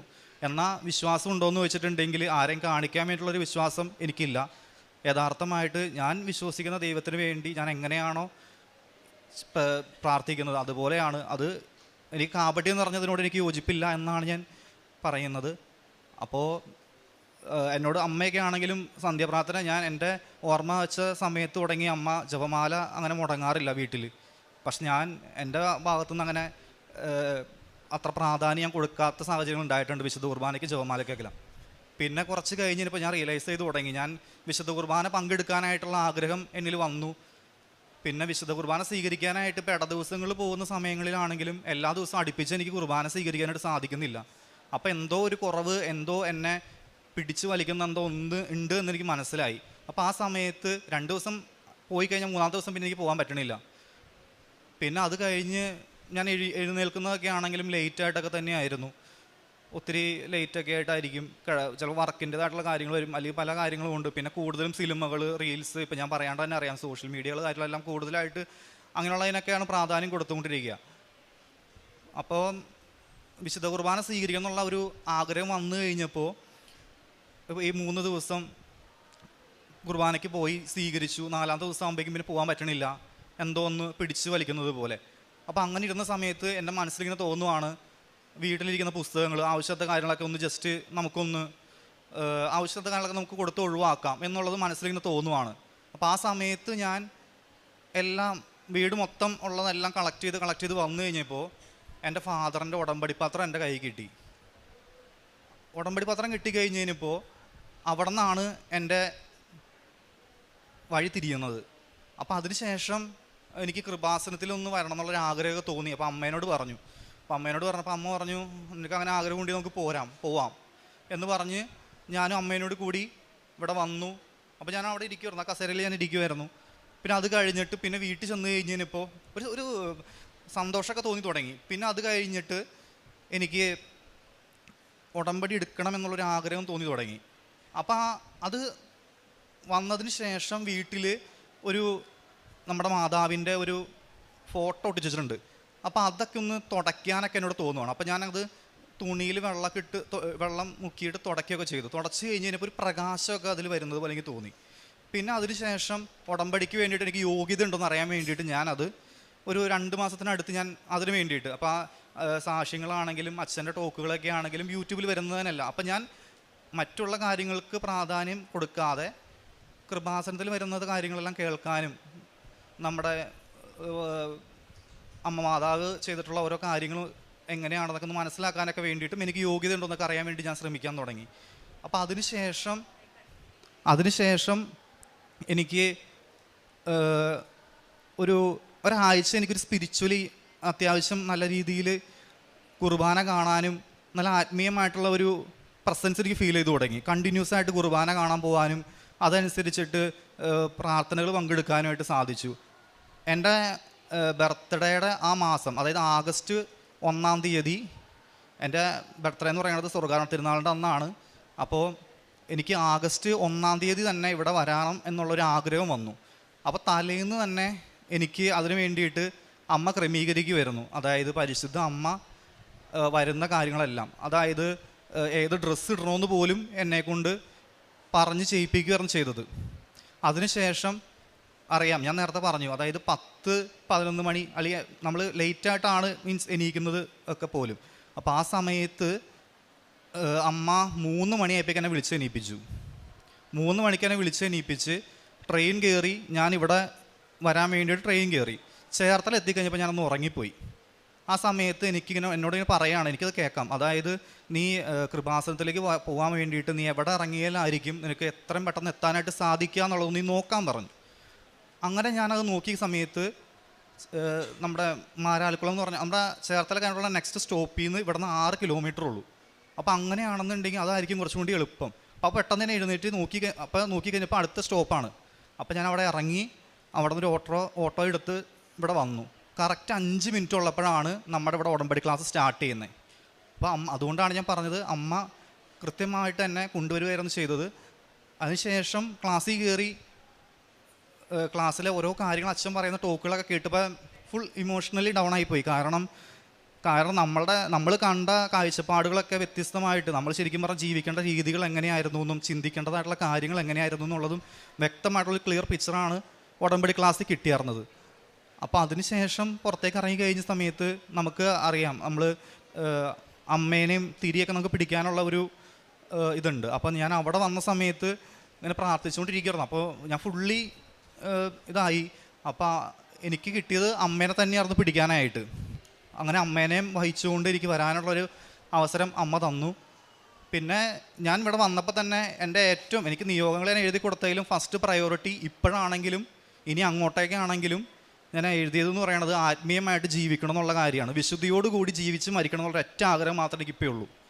അത് ചിലപ്പോൾ പറയുമ്പോൾ ഇപ്പോൾ ഞാൻ വീട്ടിൽ ഉടമ്പടി എടുത്തതിന് ശേഷം വന്നതിന് ശേഷം അമ്മ തന്നെ എന്നോട് ചോദിച്ചു, നിനക്ക് എന്താണ് പറ്റിയതെന്ന് എൻ്റെ അടുത്ത് ചോദിച്ചു. കാരണം ഡെയിലി എല്ലാ ദിവസവും കുർബാനയ്ക്ക് പോകുന്നു, പ്രാർത്ഥനകൾക്ക് പ്രാധാന്യം കൊടുക്കുന്നു. അപ്പോൾ അങ്ങനെ കൊടുക്കാത്ത ഒരാൾ അങ്ങനെ കൊടുക്കുമ്പോൾ സ്വാഭാവികമായിട്ടും അങ്ങനെ പറയും. എല്ലാവരും പറഞ്ഞു. ഇപ്പോൾ എൻ്റെ കൂടെ വർക്ക് ചെയ്യുന്നവരൊക്കെ ആണെങ്കിൽ എൻ്റെ കൂടെ ഞാൻ വർക്കിന് പോകുന്ന സമയത്ത് ഇപ്പോൾ ഞായറാഴ്ചകളിലൊക്കെ കുർബാനകളൊന്നും മുടക്കാൻ എനിക്ക് ഒട്ടും പറ്റില്ല. കാരണം ഞാൻ എങ്ങനെയാണ് ബ്രീത്തിങ് എടുക്കുന്നത്, ഞാൻ ഒരു ശ്വാസം വലിക്കുന്നത് എങ്ങനെയാണ് അതുപോലെയാണ് എനിക്ക് വിശുദ്ധ കുർബാന സ്വീകരിക്കുന്നത്. അപ്പോൾ അത് മുടക്കാന്ന് പറഞ്ഞു കഴിഞ്ഞാൽ സത്യം പറഞ്ഞാൽ എൻ്റെ ശ്വാസം നിലച്ച് പോണ പോലെയാണ്. അപ്പം അതുകൊണ്ട് തന്നെ എനിക്ക് വന്ന ചേഞ്ചസ് ഒക്കെ കണ്ടപ്പോൾ ആദ്യമൊക്കെ അമ്മയ്ക്കാണെങ്കിലും അത് ഇവനെന്തോ പറ്റിയിട്ടുണ്ടെന്നുള്ള രീതിയിലൊക്കെ ആയിരുന്നു ആദ്യം, ഇവനെന്തോ കുഴപ്പമൊക്കെ ഉണ്ടെന്നാണ് ആദ്യം പറഞ്ഞത്. പിന്നെ അതിനുശേഷം അമ്മ റിയലൈസ് ചെയ്തു ഇവൻ കൃത്യമായിട്ടുള്ള കരങ്ങളിലേക്ക് സുരക്ഷിതമായിട്ട് എത്തിച്ചേർന്നിട്ടുണ്ട്, അതിൻ്റെ ആണ് എന്നുള്ളതൊക്കെ കൃത്യമായിട്ട് മനസ്സിലാക്കാനായിട്ട് വീട്ടുകാർക്കും സാധിച്ചു. പിന്നെ അതുപോലെ തന്നെ നമ്മുടെ ഇവിടെ നിന്ന് കിട്ടിയ വിശുദ്ധമായിട്ടുള്ള ഉപ്പ് ഉപയോഗിച്ചിട്ട് അത് എനിക്ക് ഈ വെള്ളം ഉപയോഗിക്കുന്ന സമയങ്ങളിൽ, അതായത് കുളിക്കാനൊക്കെ ആണെങ്കിലും വെള്ളം ഉപയോഗിക്കുമ്പോൾ അതൊരു അലർജി പോലെ ഒരു ചൊറിച്ചിൽ പോലെയൊക്കെ ഉണ്ടാവാറുണ്ടായിരുന്നു. അപ്പോൾ ഞാൻ എപ്പോഴും വിശുദ്ധ വസ്തുക്കൾ ഉപയോഗിക്കുമ്പോൾ വിശുദ്ധ കുർബാന കണ്ടിട്ട് ആ വിശുദ്ധിയോടുകൂടി വന്നിട്ടാണ് ആ വിശ്വാസ പ്രമാണം ചൊല്ലിയിട്ടാണ് വിശുദ്ധ വസ്തുക്കൾ ഉപയോഗിക്കാറ്. അപ്പോൾ നമുക്കത് ചെയ്യുമ്പോൾ നമ്മൾ അത്രത്തോളം നമുക്ക് റിസൾട്ടുകൾ നല്ല രീതിയിൽ വരുന്നതായിട്ട് എനിക്ക് അനുഭവപ്പെട്ടിട്ടുണ്ട്. അതങ്ങനെ ചെയ്യുമ്പോഴാണ് കുറച്ചും കൂടി നമുക്ക് കൂടുതലായിട്ട് ആത്മീയമായിട്ടും നമുക്ക് കൂടുതൽ അമ്മ മാതാവിൻ്റെ മധ്യസ്ഥതയിൽ ഈശോ പ്രവർത്തിക്കുന്നതെന്നും മനസ്സിലാക്കാനായിട്ട് സാധിച്ചിട്ടുണ്ട്. അപ്പം അങ്ങനെ ഞാൻ വിശുദ്ധ ഉപ്പ് വിശ്വാസ പ്രമാണം ചൊല്ലി ഉപയോഗിച്ചതിന് ഫലമായിട്ട് എനിക്ക് ആ ഒരു പ്രശ്നം മാറിയതായിട്ട് ഉണ്ടായിട്ടുണ്ട്. അപ്പോൾ അതിന് മുമ്പ് വരെ ഞാൻ ചൂടുവെള്ളമാണ് കണ്ടിന്യൂസ് ആയിട്ട് ഉപയോഗിച്ചുകൊണ്ടിരുന്നത് കുളിക്കുന്ന സമയങ്ങളിലെല്ലാം. അപ്പോൾ എപ്പോഴും ചൂടുവെള്ളം ഉപയോഗിച്ച സ്കിന്നിന് എത്രത്തോളം പ്രശ്നമുണ്ടെന്നുള്ളത് അറിയാലോ. അപ്പോൾ വിശുദ്ധ വസ്തുക്കൾ ഉപയോഗിച്ചതിന് ഫലമായിട്ട് എനിക്ക് അങ്ങനെ ഒരു രോഗസൗഖ്യം കൂടി അമ്മ മാതാവ് വഴി ഈശോ എനിക്ക് ചെയ്ത് നൽകിയിട്ടുണ്ട്. 10 വർഷത്തോളമായിരുന്നു മൈഗ്രെയിൻ്റെയും അതുപോലെ ഈ അലർജിക്കായിട്ടുള്ളൊരു പ്രോബ്ലം എനിക്ക് ഉണ്ടായിരുന്നത്. അതാണ് സമയചുരുക്കത്തിൻ്റെ അമ്മ മാതാവ് വഴി ഈശോ എനിക്ക് ചെയ്തു തന്ന വലിയ അനുഗ്രഹം. പിന്നെ വീട് പണി 13 വർഷമായിട്ട്, അതായത് വീടിന് മുകളിലേക്ക് പണി സ്റ്റാർട്ട് ചെയ്തിട്ട് അത് കംപ്ലീറ്റ് ആക്കാൻ പറ്റാത്തൊരു സ്റ്റേജിലായിരുന്നു. അപ്പോൾ എത്രത്തോളം നമ്മൾ പ്രാർത്ഥിച്ച് നമ്മൾ സ്റ്റാർട്ട് ചെയ്യാൻ വേണ്ടി തുടങ്ങിയാലും നമുക്കുള്ള എല്ലാ സാഹചര്യങ്ങളും ഉണ്ടെങ്കിലും അത് ചെയ്യാൻ പറ്റുന്നുണ്ടായിരുന്നില്ല. അപ്പോൾ ഉടമ്പടി എടുത്തതിന് ശേഷം ഞാൻ ഈ പറഞ്ഞതുപോലെ രാവിലെ വിശുദ്ധ കുർബാനയ്ക്ക് പോയി വിശുദ്ധ കുർബാന സ്വീകരിച്ച് വീട്ടിൽ വന്ന് വിശുദ്ധ ഉപ്പ് എടുത്തിട്ട് വിശ്വാസ പ്രമാണം ചൊല്ലി ഞാൻ വീടിൻ്റെ ഒരു ആരും ചവിട്ടാത്തൊരു സ്ഥലത്ത് ഞാൻ കൊണ്ടുവന്ന് ഇട്ടു. എന്നിട്ട് ഞാൻ പറഞ്ഞ കാര്യം എന്ന് പറയണത്, എൻ്റെ ഭവനമല്ല ഇത് അമ്മ മാതാവും ഈശോയും ത്രിയേകദൈവവും വസിക്കുന്ന ഒരു ആലയമായിട്ട് വേണം ഇത് മാറ്റാനായിട്ട്. അവിടെ ദാസനായിട്ട് നിൽക്കാനാണ് എനിക്ക് ഏറ്റവും കൂടുതൽ ഇഷ്ടമെന്നും പറഞ്ഞിട്ടാണ് ഞാനത് അവിടെ ഇട്ടത്. ഇന്ന് ഞാൻ ആഗ്രഹിക്കണം അത് തന്നെയാണ്. അങ്ങനെ ചെയ്തതിന് ശേഷം വീടിൻ്റെ പണി വിചാരിക്കുന്നതിനേക്കാൾ ഇതായിട്ടായിരുന്നു ഫ്രണ്ടിലേക്ക് വന്നത്. നമ്മൾ സമയചുരുക്കത്തിൻ്റെ ആ ഒരു ഇടപെടൽ ശരിക്കും ഞാൻ അവിടെ കാണുക തന്നെയാണ് ഉണ്ടായിരുന്നത്. അമ്മ മാതാവ് വഴി ഈശോ ചെയ്ത വലിയൊരു അനുഗ്രഹമായിരുന്നു. അതോടൊപ്പം തന്നെ വീടിൻ്റെ മതിലിൻ്റെ കാര്യമൊന്നും ഞാൻ പറഞ്ഞിട്ടുണ്ടായിരുന്നില്ല. അപ്പോൾ വീടിൻ്റെ മതിലിൻ്റെ പണി ഇതുപോലെ തന്നെ അമ്മ അത് ചെയ്യാനായിട്ട് അമ്മ തന്നെ ചെയ്തതായിട്ടാണ് ഞാൻ പറയാൻ ആഗ്രഹിക്കുന്നത്. അപ്പോൾ ആ സമയത്ത് വീടിൻ്റെ അടുത്തുള്ളവർ നമ്മൾ ഇറക്കിയാണ് പണിത് എന്നുള്ള രീതിയിൽ ചെറിയ രീതിയിലൊക്കെയുള്ള ഒരു ക്ലാഷ്. അപ്പോൾ ആ സമയത്തൊന്നും ഞാനില്ല. അപ്പോൾ അമ്മയും അപ്പച്ചനുമാണ് ആ സമയത്ത് അവിടെ ഉണ്ടായിരുന്നത്. അപ്പോൾ അവർക്ക് വല്ലാത്ത രീതിയിൽ സങ്കടം ഉണ്ടായി. കാരണം അതായത് ഹൈറ്റ് ഇല്ലാത്ത രീതിയിലായിരുന്നു ആദ്യം കെട്ടിയിട്ടുണ്ടായിരുന്നത്. അപ്പോൾ അതിന് മുകളിലേക്ക് കല്ല് വേറെ വെച്ച് നമ്മൾ പൊക്കുകയാണ് ചെയ്തിട്ടുണ്ടായിരുന്നത്. അപ്പം ഞാൻ പള്ളിയിലിരിക്കുന്ന സമയത്ത് ഇങ്ങനെ കുർബാനെല്ലാം കഴിഞ്ഞ് ആരാധനയുടെ സമയത്തായിരുന്നു. അപ്പോൾ ആ സമയത്ത് തന്നെ ഇരിക്കുന്ന സമയത്ത് എന്നോട് ഒരു ശബ്ദം ഞാൻ കേൾക്കാണ്, എടാ നീ വീട്ടിലിട്ട് പോകുന്ന ഒരു ശബ്ദം ഞാൻ കേൾക്കാണ്. അപ്പോൾ ഞാൻ സാധാരണഗതിയിൽ അങ്ങനെ കേൾക്കാമെന്ന് പറഞ്ഞിട്ടുണ്ടെങ്കിൽ ആത്മീയമായ കാര്യങ്ങളിലേക്ക് നമ്മൾ അടുത്ത് നിൽക്കുമ്പോൾ അങ്ങനെ ശബ്ദം കേൾക്കുമ്പോൾ സ്വാഭാവികമായിട്ടും നമുക്കൊരു ഇതുണ്ട്, നമ്മൾ ആത്മീയതയ്ക്ക് എഗനസ്റ്റായിട്ട് നിൽക്കുന്നവരുണ്ടല്ലോ. അപ്പോൾ ഞാൻ ആദ്യം വിചാരിച്ചത് അങ്ങനെയാണ്. അത് കഴിഞ്ഞിട്ട് വീണ്ടും ഇത് തന്നെ. അപ്പോൾ ഞാൻ ഈശോനോടും അമ്മയോടും പറഞ്ഞു, അമ്മ ഇങ്ങനെ കേൾക്കുന്നുണ്ട്, എനിക്ക് അമ്മയും ഈശോയും തന്നെയാണ് പറയണമെന്നുള്ള വിശ്വാസത്തോടു കൂടി തന്നെ ഞാൻ പോകാട്ടോ എന്ന് പറഞ്ഞ് സങ്കടപ്പെട്ട് തന്നെ ഞാൻ അവിടെ നിന്ന് ഇറങ്ങിയത്. വീട്ടിൽ ചെന്ന് കഴിഞ്ഞപ്പോൾ അവരെല്ലാവരും ഇങ്ങനെ ഇരിക്കുകയാണ് സങ്കടപ്പെട്ട്. അപ്പോൾ ഞാൻ ചോദിച്ചു എന്തുകൊണ്ടാണ് ഇങ്ങനെ സങ്കടപ്പെട്ടിരിക്കണമെന്ന് ചോദിച്ചപ്പോൾ എന്നോട് പറഞ്ഞു ഇങ്ങനെ. അപ്പോൾ ഞാൻ സങ്കടപ്പെട്ടിരിക്കണം. അപ്പോൾ ഞാൻ ആദ്യം ചോദിച്ചത് ജപമാല ചൊല്ലിയാർന്നു ആദ്യം ഞാൻ ചോദിച്ചത്. അപ്പോൾ പറഞ്ഞു ഇല്ല ജപമാല ചൊല്ലിയിട്ടില്ല എന്ന് പറഞ്ഞു. അപ്പോൾ ഞാൻ പറഞ്ഞു ആദ്യം നമുക്ക് ജപമാല ചൊല്ലാം, അതിനുശേഷം മാത്രം ബാക്കി കാര്യം സംസാരിച്ചാൽ മതി എന്ന് ഞാൻ പറഞ്ഞു. അതായത് ജപമാല പോലും ഉപേക്ഷിച്ച് വീടിൻ്റെ അകത്തിരുന്ന എനിക്ക് ഇപ്പോൾ പ്രാർത്ഥനകളില്ലാണ്ട്, അതായത് ദൈവമില്ലാണ്ട് അമ്മ മാതാവും ഈശോയും ഒന്നും ഇല്ലാണ്ട് എനിക്കിപ്പോൾ പറ്റാത്ത ഒരു രീതിയിലേക്ക് എന്നെ ഉയർത്താണ് ചെയ്തേക്കണം ഉടമ്പടി വഴി. അപ്പോൾ അന്നേരം ഞാൻ എൻ്റെ അടുത്ത് പറഞ്ഞു നമുക്ക് ജപമാല ചൊല്ലാമെന്ന് പറഞ്ഞ് പ്രാർത്ഥിച്ചു. അപ്പോൾ അമ്മ പറഞ്ഞു ഇങ്ങനെ ഒരു സംഭവം ഉണ്ടായി എന്നൊക്കെ പറഞ്ഞ് അമ്മ സങ്കടമായി. അതായത് ഞാൻ എൻ്റെ ഓർമ്മ വെച്ച സമയം തുടങ്ങി അമ്മ വയ്യാണ്ടിരിക്കുന്ന സമയങ്ങളിലല്ലാണ്ട് അമ്മ ജപമാല താഴ്ത്തി വെച്ചിട്ടില്ല. ആ അമ്മ ജപമാല എടുക്കാണ്ടായി കഴിഞ്ഞപ്പോൾ എനിക്ക് സ്വാഭാവികമായിട്ടും സങ്കടം വന്നു. അപ്പോൾ ഞാൻ പറഞ്ഞു നമുക്ക് ചൊല്ലാം. എന്നിട്ട് ഞാൻ തന്നെ പ്രാർത്ഥിച്ചു. അതിനുശേഷം ഞാൻ പിന്നെ കാണുന്നത് അമ്മ മാതാവ് ആ മതിലിൻ്റെ സൈഡിൽ കൂടെ നടക്കുന്നതായിട്ടാണ് ഞാൻ കണ്ടത്. പിന്നെ പ്രേക്ഷിത പ്രവർത്തനമായിട്ട് ഞാൻ ഇവിടുന്ന് പത്രങ്ങൾ വാങ്ങിയിട്ട് പള്ളികളിലും കൊടുക്കാറുണ്ട്. ആദ്യത്തെ പ്രാവശ്യം പള്ളി കൊടുത്ത സമയത്ത് ഞാൻ പത്രം കൊടുക്കുന്ന സമയത്ത് എങ്ങനെയായിരിക്കും എന്നുള്ള ഒരു ഇതുണ്ടായിരുന്നു. പക്ഷേ ഞാൻ എന്തായാലും കൊടുക്കും. നമ്മൾ ഈശോയ്ക്ക് വേണ്ടിയിട്ട് പ്രഘോഷിക്കാൻ വേണ്ടിയിട്ടല്ലേ. അപ്പോൾ ഞാൻ ശരിക്കും പറഞ്ഞു കഴിഞ്ഞാൽ ശരിക്കും ഉടമ്പടി ഏറ്റവും നല്ല രീതിയിൽ പ്രവർത്തിക്കണം, അത് ജീവിതത്തിൽ പ്രവർത്തികമാക്കിക്കൊണ്ട് വിശുദ്ധിയോടുകൂടി മുന്നോട്ട് പോകണം എന്നുള്ള ആഗ്രഹത്തോടു കൂടി തന്നെയാണ് ഞാനിവിടെ വന്നിരുന്നത്. പിന്നെ അതിന് തടസ്സമായിട്ട് നിൽക്കുന്ന കാര്യങ്ങൾ അതിൽ നിന്ന് പൂർണ്ണമായിട്ടും എടുത്തു മാറ്റണം എന്നുള്ളതായിരുന്നു എൻ്റെ ഏറ്റവും വലിയ ആഗ്രഹവും. അതിവിടെ വന്നപ്പോൾ എനിക്ക് സാധിച്ച് കിട്ടി. അപ്പോൾ പത്രം ഞാൻ കൊണ്ടു കൊടുക്കുന്ന സമയത്ത് ഒരു യുവതിയായിട്ടുള്ളൊരു കുട്ടിയുടെ വന്നിടത്ത് ചോദിച്ചു, ചേട്ടാ ഈ എല്ലാവരും ഇങ്ങനെ ഉടമ്പടി എടുക്കുന്നുണ്ട്, അവർക്ക് എല്ലാവർക്കും ഒരു ലക്ഷ്യമുണ്ടെന്ന് ചോദിച്ചു. ലക്ഷ്യമുണ്ടെന്ന് പറഞ്ഞു. അപ്പോൾ ചേട്ടൻ എന്താണ് എൻ്റെ ലക്ഷ്യം എന്ന് ചോദിച്ചു എൻ്റെ അടുത്ത്. അപ്പോൾ ഞാൻ പറഞ്ഞു എൻ്റെ ഏറ്റവും വലിയ ലക്ഷ്യം എന്ന് പറയണത് വിശുദ്ധിയോടുകൂടി ആത്മീയമായിട്ട് നല്ല രീതിയിൽ വളർന്നു പോകണം എന്നുള്ളതാണ് ഞാൻ പറഞ്ഞു. അപ്പോൾ ആ കുട്ടിക്ക് അതൊരു സ്ട്രൈക്ക് ചെയ്തൊരു കാര്യമാണ്. അപ്പോൾ ഞാൻ ജീസസ് യൂത്തിൽ പ്രവർത്തിക്കുന്നതാണ്, ജീസസ് യൂത്തിൻ്റെ ഭാഗമായിട്ട് പ്രവർത്തിക്കുന്നതാണ്. അപ്പോൾ ആ കുട്ടിയും ജീസസ് യൂത്തിലുള്ളതാണ്. അപ്പോൾ അങ്ങനെ കൂടുതലായിട്ട് ആത്മീയമായിട്ടുള്ള രീതിയിൽ അവർക്കും മുന്നോട്ട് വരാനുള്ള ഒരു സാഹചര്യം ഉണ്ടായിട്ടുണ്ട്. പിന്നെ പത്രങ്ങൾ കൊടുക്കുന്നതോടൊപ്പം തന്നെ നമ്മുടെ ഡെയിലി ബ്രെഡ് ആണെങ്കിലും അതേപോലെ തന്നെ നമ്മുടെ സ്റ്റാറ്റസായിട്ടും ഗ്രൂപ്പുകളിലേക്കൊക്കെ ആയിട്ട് ഞാൻ നമ്മുടെ ചൊവ്വാഴ്ചത്തെ ധ്യാനങ്ങളും എല്ലാം ഷെയർ ചെയ്യാറുണ്ട്.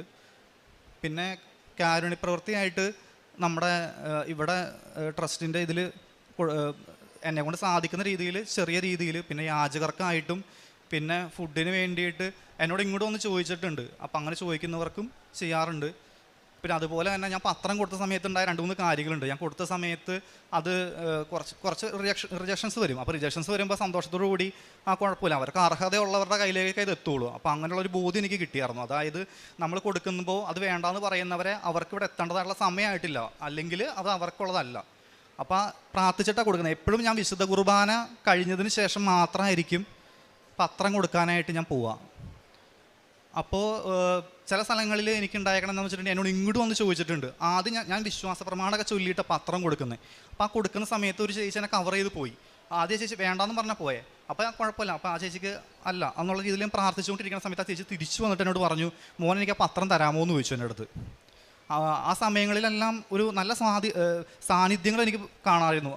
അപ്പോൾ അതുപോലെ തന്നെ ഒരു അമ്മച്ചി ഇതേപോലെ തന്നെ ലോട്ടറി കൊടുത്തുകൊണ്ടിരിക്കുമായിരുന്നു. അപ്പോൾ ആ അമ്മച്ചി എന്നോട് വന്നിട്ട് പിന്നെ പറഞ്ഞപ്പോൾ ഞാൻ വിചാരിച്ചു അമ്മച്ചിക്ക് എന്തെങ്കിലും വെള്ളം എന്തെങ്കിലും വാങ്ങിച്ചു കൊടുക്കാമല്ലോ എന്നുള്ള മനോഭാവത്തോട് ഞാൻ അങ്ങോട്ട് ചെന്നേ. അപ്പോൾ ആ അമ്മച്ചി പറയണത് എനിക്ക് നിൻ്റെ കയ്യിൽ പത്രം തരാമോ എന്ന് ചോദിച്ചു. അപ്പോൾ അങ്ങനെയൊക്കെയുള്ള ഒത്തിരി കാര്യങ്ങൾ കാണിച്ചു. നമ്മളെപ്പോഴും പ്രാർത്ഥിച്ചിട്ട് കൊടുക്കുന്നത് ഈശോനെ അറിയാത്തവരെ അറിയിക്കാനും അറിഞ്ഞവരെ കൂടുതൽ ആഴത്തിൽ മനസ്സിലാക്കാനും വേണ്ടിയിട്ട് സാധിക്കണമേ, അതിനുള്ള ആയിരിക്കണേ എന്നുള്ള രീതിയിൽ പ്രാർത്ഥിച്ചിട്ട് തന്നെയാണ് പത്രങ്ങൾ കൊടുക്കുന്നത്. അപ്പോൾ അതൊക്കെ ഉടമ്പടിയോട് കൂടി അമ്മ മാതാവ് വഴി ഈശോ ചെയ്യാനായിട്ടുള്ള വലിയൊരു അനുഗ്രഹം തന്നിട്ടുണ്ട്.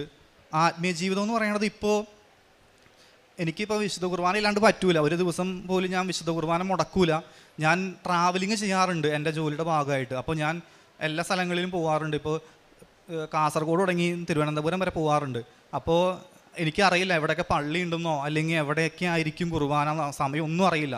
പക്ഷേ അമ്മ മാതാവ് വഴി ഈശോ അവിടെയും എനിക്ക് എല്ലാം സജ്ജീകരിച്ച് തന്നിട്ടുണ്ട്. ഞാൻ അവിടെ ചെല്ലുമ്പോൾ എനിക്ക് വലിയൊരു വിരുന്നായിരിക്കും തന്നിട്ടുണ്ടാവുക. അതായത് ആരാധനയോടുകൂടി ജപമാലയോടുകൂടി കുർബാന സ്വീകരിക്കാൻ സാധിക്കുക. എന്നെ സംബന്ധിച്ചിടത്തോളം എനിക്ക് ഏറ്റവും വലിയ ഗിഫ്റ്റ് എന്ന് പറയുന്നത് അതാണ്. അപ്പം അങ്ങനെ ക്രമീകരിച്ച് കിട്ടിയിട്ടുണ്ട്. പിന്നെ അതുപോലെ തന്നെ കുമ്പസാരം എന്ന് പറയുന്നത് 2 ആഴ്ചയിൽ ഒരിക്കൽ കുമ്പസാരിക്കും. ചില സമയങ്ങളിൽ ചിലപ്പോൾ ഒരാഴ്ച, ചിലപ്പോൾ എന്തെങ്കിലും അറിഞ്ഞോ അറിയാതെ എന്തെങ്കിലും തോന്നി, മനസ്സിലൊരു വിഷമം തോന്നി, ചിലപ്പോൾ അമ്മയുടെ ഒരു രൂപം എൻ്റെ വീട്ടിലുണ്ട്. അപ്പോൾ ഞാൻ ചിലപ്പോൾ നോക്കുമ്പോൾ അമ്മയുടെ മുഖത്ത് ചെറിയൊരു സങ്കടം കാണുകയാണെങ്കിൽ ഞാൻ ഇരുന്നിട്ട് ഞാനൊരു ബുക്കും പേനെടുത്തിട്ട് അവിടെ ഇരിക്കും. എന്നിട്ട് ഞാൻ ചോദിക്കും, ഞാൻ എന്ത് കാര്യമാണ് അമ്മ ചെയ്ത് തെറ്റെന്നുള്ള ചോദിച്ചിട്ട് അവിടെ ഇരുന്ന് എഴുതിയിട്ട് അതിൽ എപ്പോഴാണോ അമ്മ ഹാപ്പി ആയിട്ട് അമ്മയുടെ ഫേസ് തെളിഞ്ഞതായിട്ട് എനിക്ക് തോന്നുന്നത് ആ സമയത്ത് ഞാനത് അവിടെ വെച്ച് സ്റ്റോപ്പ് ചെയ്തിട്ട് അത്രയും കാര്യങ്ങൾ വെച്ചിട്ട് ഞാൻ പോയി മാക്സിമം അന്ന് തന്നെ പോയി കുമ്പസാരിക്കാൻ വേണ്ടി ഞാൻ നോക്കും. കാരണം നമ്മൾ എത്രത്തോളം ദൈവത്തോട് ചേർന്ന് നിൽക്കുന്നു, സഹനങ്ങളും കാണലെല്ലാം വരും. പക്ഷെ എന്നിരുന്നാലും ആ സഹനത്തിലും അമ്മ മാതാവും ഈശോയും കൂടി കൈ ചേർത്ത് പിടിക്കും. അതാണ് എൻ്റെ ജീവിതം കൊണ്ട് എനിക്ക് മനസ്സിലാക്കാൻ പറ്റിയൊരു കാര്യം. പിന്നെ അതുപോലെ തന്നെ എൻ്റെ വീട്ടിൽ ഇതേപോലെ തന്നെ സഹോദരനും ഒരു രോഗത്തിൻ്റെതായിട്ടുള്ള ഒരു കാര്യം വന്നിട്ടുണ്ട്. അത് സഹോദരൻ ഇല്ലാത്ത കാരണം കൊണ്ടാണ് ഞാൻ പറയാത്തത്. അത് ശരിക്കും പറഞ്ഞു കഴിഞ്ഞാൽ താഴെ ഇറങ്ങി വന്ന് ദൈവം ഇടപെട്ട ഒരു കാര്യമാണ്. അത് സഹോദരനായിട്ട് ഞാൻ വന്ന് ആ സാക്ഷ്യം കൂടി ഞാനിവിടെ കുടുംബസമേതം വന്ന് സാക്ഷ്യപ്പെടുത്താനാണ് ഞാൻ ആഗ്രഹിക്കുന്നത്. എല്ലാത്തിനും നന്ദി. ഇനിയും ഉടമ്പടി തന്നെ ജീവിക്കാൻ. കൃപാസനത്തിൽ വന്ന് ഉടമ്പടി എടുക്കുന്നത് കഴിഞ്ഞ കൊല്ലം 2024 ഒക്ടോബർ 19 ആയിരുന്നു. അപ്പോൾ ആദ്യം തന്നെ ഈ തിരുസന്നിധിയിൽ നിന്നിട്ട് സാക്ഷ്യം പറയാനായിട്ട് അനുവദിച്ച എൻ്റെ അമ്മ മാതാവിനും തിരുക്കുമാരനും ഞാൻ 1000 നന്ദി പറയുന്നു. 1000 എന്ന് പറഞ്ഞാൽ പോരാ, എത്ര സംഖ്യ ഉണ്ടോ അത്രത്തോളം ഞാൻ നന്ദി പറയുവാണ്. ഓക്കെ, എത്ര സംഖ്യ ഉണ്ടോ അത്രത്തോളം ഞാൻ നന്ദി പറയുവാണ് അമ്മ മാതാവിനോട്. അപ്പം ആദ്യം തന്നെ ഞാൻ എൻ്റെ സാക്ഷ്യം പറയുന്നത്, ഞാനൊരു പ്രൊഫഷണലി ഒരു നേഴ്സാണ്. അപ്പോൾ എൻ്റെ പ്രോസസ്സിങ്ങിൽ എനിക്ക് ഒത്തിരി തടസ്സങ്ങൾ നേരിട്ടുണ്ടായിരുന്നു. എൻ്റെ വിസ അങ്ങനെ എല്ലാം എനിക്ക് തടസ്സങ്ങളായിരുന്നു. അപ്പം അത് അമ്മ മാതാവ് എനിക്ക് ശരിയാക്കി തന്ന ആ ഒരു സാക്ഷിയാണ് ഞാൻ പറയുന്നത്. അപ്പോൾ ആദ്യം തന്നെ ഞാൻ എൻ്റെ സാക്ഷ്യം പറയുന്നതിന് മുമ്പ് ഒരു ആദ്യം പറയണം. അതായത് എനിക്ക് മാതാവുമായിട്ട് അല്ലെങ്കിൽ ഈശോപ്പയായിട്ടുള്ളൊരു കണക്ഷൻ എന്ന് പറയുന്നത്, ഞാൻ 7ാം ക്ലാസ് മുതൽ പള്ളിവക ഒരു സ്കൂളിലായിരുന്നു പഠിച്ചത്. അപ്പോൾ അവിടെ ഒരു ഗ്രോട്ടോ ഉണ്ട്. അപ്പം ഞാൻ എല്ലാ ദിവസവും രാവിലെ അവിടെ എന്നും പ്രാർത്ഥിച്ചിട്ടാണ് ക്ലാസ്സിൽ പോകുന്നത്. അപ്പോൾ എനിക്ക് എന്തോ ഒരു പോസിറ്റീവ് ഫീലിംഗ് തോന്നും. പിന്നെ അതുപോലെ തന്നെ എല്ലാ ആഴ്ചയിലും കുർബാനയിൽ എനിക്ക് കൂടുതലും ഉള്ളത് ക്രിസ്ത്യൻ ഫ്രണ്ട്സ് ആയിരുന്നു. അപ്പോൾ ഞാനൊരു ഹിന്ദുവാണ്, എന്നാലും ഞാൻ അവരുടെ കൂട്ടത്തിൽ ഞാൻ കുർബാന അറ്റൻഡ് ചെയ്യാനായിട്ട് പോകുമായിരുന്നു. അപ്പോൾ എനിക്ക് ഭയങ്കര ഇഷ്ടമാണ് മാതാവും ഈശോപ്പനെ എനിക്ക് ഭയങ്കര ഇഷ്ടമാണ്. അപ്പം ഇനി എൻ്റെ പ്രോസസ്സിങ്ങിൻ്റെ ഇതിലോട്ട് വരുമ്പോൾ ഞാൻ പറഞ്ഞു, ഞാനൊരു നേഴ്സാണ് പ്രൊഫഷണലി. അപ്പം ഞാൻ എൻ്റെ നേഴ്സിംഗ് ഡിഗ്രി കംപ്ലീറ്റ് ചെയ്യുന്നത് 2021 അപ്പോൾ ഇത് കഴിഞ്ഞപ്പോൾ എല്ലാ നേഴ്സുമാരെയും പോലെ തന്നെ എനിക്കും ഉണ്ടായിരുന്നു ആഗ്രഹം എബ്രോഡ് പോകണം. ഒന്നാമത് ബിലോ അവറേജ് ഫാമിലിയിൽ നിന്നാണ് വരുന്നത്. അപ്പോൾ കുടുംബത്തിനെ ഒന്ന് സഹായിക്കണമെന്നുണ്ട്.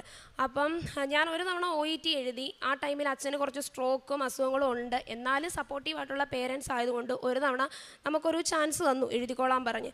അത് കഴിഞ്ഞപ്പം അൺഫോർച്ചുനേറ്റ്ലി എനിക്ക് 1 മാർക്കിന് എൻ്റെ റൈറ്റിംഗ് മൊഡ്യൂൾ പോയായിരുന്നു. പിന്നെ എനിക്ക് ചോദിക്കാൻ പറ്റില്ല, എഴുതിക്കോട്ടെ ഒന്നൊന്ന് ചോദിക്കാനുള്ളൊരു അവസരമൊന്നുമില്ല. പിന്നെ അത് ഞാനത് ആ പ്ലാൻ അങ്ങ് വിട്ടു. പിന്നെ എൻ്റെ മുമ്പിൽ ഒരു പ്ലാൻ ജോലിക്ക് കയറുക എന്നുള്ളതാണ്. പിന്നെ ജോലിക്ക് കയറി 1 കൊല്ലം നിന്നു. പക്ഷേ ഇപ്പം എല്ലാവർക്കും അറിയാം നമ്മുടെ നാട്ടിലത്തെ നഴ്സുമാരുടെ അവസ്ഥ. നമുക്കങ്ങനെ ശമ്പളം ഇപ്പോൾ ആസ് എ ഫ്രഷറായിട്ടൊരു 12 രൂപയൊക്കെ ഉള്ളൂ. അത് നമുക്ക് ഒന്നിനും നമുക്ക് എടുക്കാനായിട്ട് പറ്റില്ല. എനിക്ക് ലോണുണ്ട്, എഡ്യൂക്കേഷണൽ ലോണ്. അതിന് കറക്റ്റായിട്ട് 5000 രൂപ നമ്മൾ വീട്ടിൽ കൊടുക്കണം. പിന്നെ ഒന്നിനും തികയില്ല. അപ്പോൾ ഇങ്ങനെ പോകെ എനിക്ക് മനസ്സിലായി, ഇതുകൊണ്ട് നമ്മുടെ കുടുംബത്തിനെ സപ്പോർട്ടൊന്നും ചെയ്യാനായിട്ട് പറ്റത്തില്ല. അപ്പോൾ അങ്ങനെ എൻ്റെ ഒരു കസിൻ ചേട്ടൻ പറഞ്ഞിട്ടാണ് ജർമ്മൻ ലാംഗ്വേജിനെ പറ്റും, ജർമ്മനി എന്ന കൺട്രീനെ പറ്റി അറിയുന്നത്. അപ്പോൾ ഒരുപാട് എനിക്കതിനെപ്പറ്റി ആധികാരികമായിട്ടൊന്നും അറിയത്തില്ല. ഇങ്ങനെയാണ് പ്രോസസ്സിങ്ങും കാര്യങ്ങളും ഒന്നും. ഓപ്പർച്യൂണിറ്റീസ് ഉണ്ടെന്ന് മാത്രം അറിയാം. അങ്ങനെ ഞാൻ ജർമ്മൻ ലാംഗ്വേജ് സെലക്ട് ചെയ്തു. അങ്ങനെ ചേട്ടൻ പറഞ്ഞത് വെച്ചിട്ട് ഒരു ഏജൻസിയിലാണ് കൊടുത്തത്. അപ്പം നമ്മൾ ഏജൻസി തിരക്കിയപ്പോൾ തന്നെ അവർ പറയുന്നത് അവർ ഫുൾ കാര്യങ്ങൾ പ്രോസസ്സിങ്ങും പഠിപ്പീരും എല്ലാം അവർ ചെയ്യും. അപ്പം B1 ഞാൻ പറഞ്ഞു, എനിക്ക് ഒരു കാര്യങ്ങളും ഇതിനെപ്പറ്റി പ്രോസസ്സിങ്ങിനെ പറ്റി ഒന്നും അറിയത്തില്ല. ഓപ്പർച്യൂണിറ്റീസ് ഉണ്ട്, എടുത്തു. അങ്ങനെ B1 വെച്ചിട്ട് കയറ്റി വിടാമെന്ന് പറഞ്ഞു. Mainly A1 A2 B1 B2 ഇങ്ങനെ 4 ലെവൽസ്. അപ്പോൾ B1 വെച്ചിട്ട് കയറ്റി വിടാമെന്നും പറഞ്ഞു. അങ്ങനെ ഞാൻ പഠിക്കാനായിട്ട് സ്റ്റാർട്ട് ചെയ്തു. നമ്മൾ ഹാർഡ് വർക്ക് ചെയ്യാനായിട്ടുള്ളതെല്ലാം ചെയ്യുന്നുണ്ട്. അപ്പം ശരിക്കും പറഞ്ഞാൽ എൻ്റെ കൃപാസന മാതാവും എൻ്റെ ജർമ്മൻ ലാംഗ്വേജും തമ്മിലാണ് നല്ലൊരു കണക്ഷൻ ഉള്ളത്. കാരണം ഞാൻ പഠിക്കാൻ തുടങ്ങിയ ആദ്യത്തെ ആഴ്ച മുതൽ തന്നെ എനിക്ക് കൃപാസനം പത്രം ഓരോരുത്തരും കൊണ്ട് തരും, ബസ്സിലും അതുപോലെ തന്നെ അടുത്ത് പാറേപ്പള്ളി പള്ളിയിൽ ഇരിക്കുമ്പോഴത്തേക്ക് തരും. അപ്പം ഈ പത്രം എനിക്ക് മാതാവിനെ ഇഷ്ടമാണ്. അപ്പോൾ പത്രം വരുമ്പോഴേ ഞാൻ എന്ത് ചെയ്തു, എനിക്കൊരു സ്റ്റാമ്പ് കളക്ഷൻ പോലൊരു ഹോബിയായി. അതായത് ഇങ്ങനെ വരും, ഞാനത് വാങ്ങിച്ചെൻ്റെ ബാഗിനകത്ത് ഞാൻ വെക്കും. അപ്പം ഇങ്ങനെ ഒരു മാസത്തെ തന്നെ ഒരു 5ഉം 6ഉം പത്രമൊക്കെ എൻ്റെ ബാഗിനകത്തുണ്ട്. അപ്പം ഞാനൊരു ദിവസം അമ്മയോട് പറഞ്ഞു, അമ്മ ഇത് കണ്ടോ, എനിക്ക് ഇത്രയും പത്രം എൻ്റെ കയ്യിലുണ്ടെന്ന് പറഞ്ഞു. അപ്പം അമ്മ പറഞ്ഞു, അതായത് മോനെ, അമ്മയ്ക്ക് കുറച്ചുകൂടെ അറിയാം കൃപാസനം എന്താണെന്ന്. അപ്പോൾ അമ്മ പറഞ്ഞു, മോനെ കൃപാസനം പത്രം എൻ്റെ കയ്യിൽ കിട്ടിക്കഴിഞ്ഞാൽ എൻ്റെ ഫ്രണ്ട്സൊക്കെ പറഞ്ഞിട്ടുണ്ട് അത് അമ്മ മാതാവ് നമ്മൾ വരാൻ ആഗ്രഹിക്കുന്നുണ്ട്, അതിനാന്ന് പറഞ്ഞു.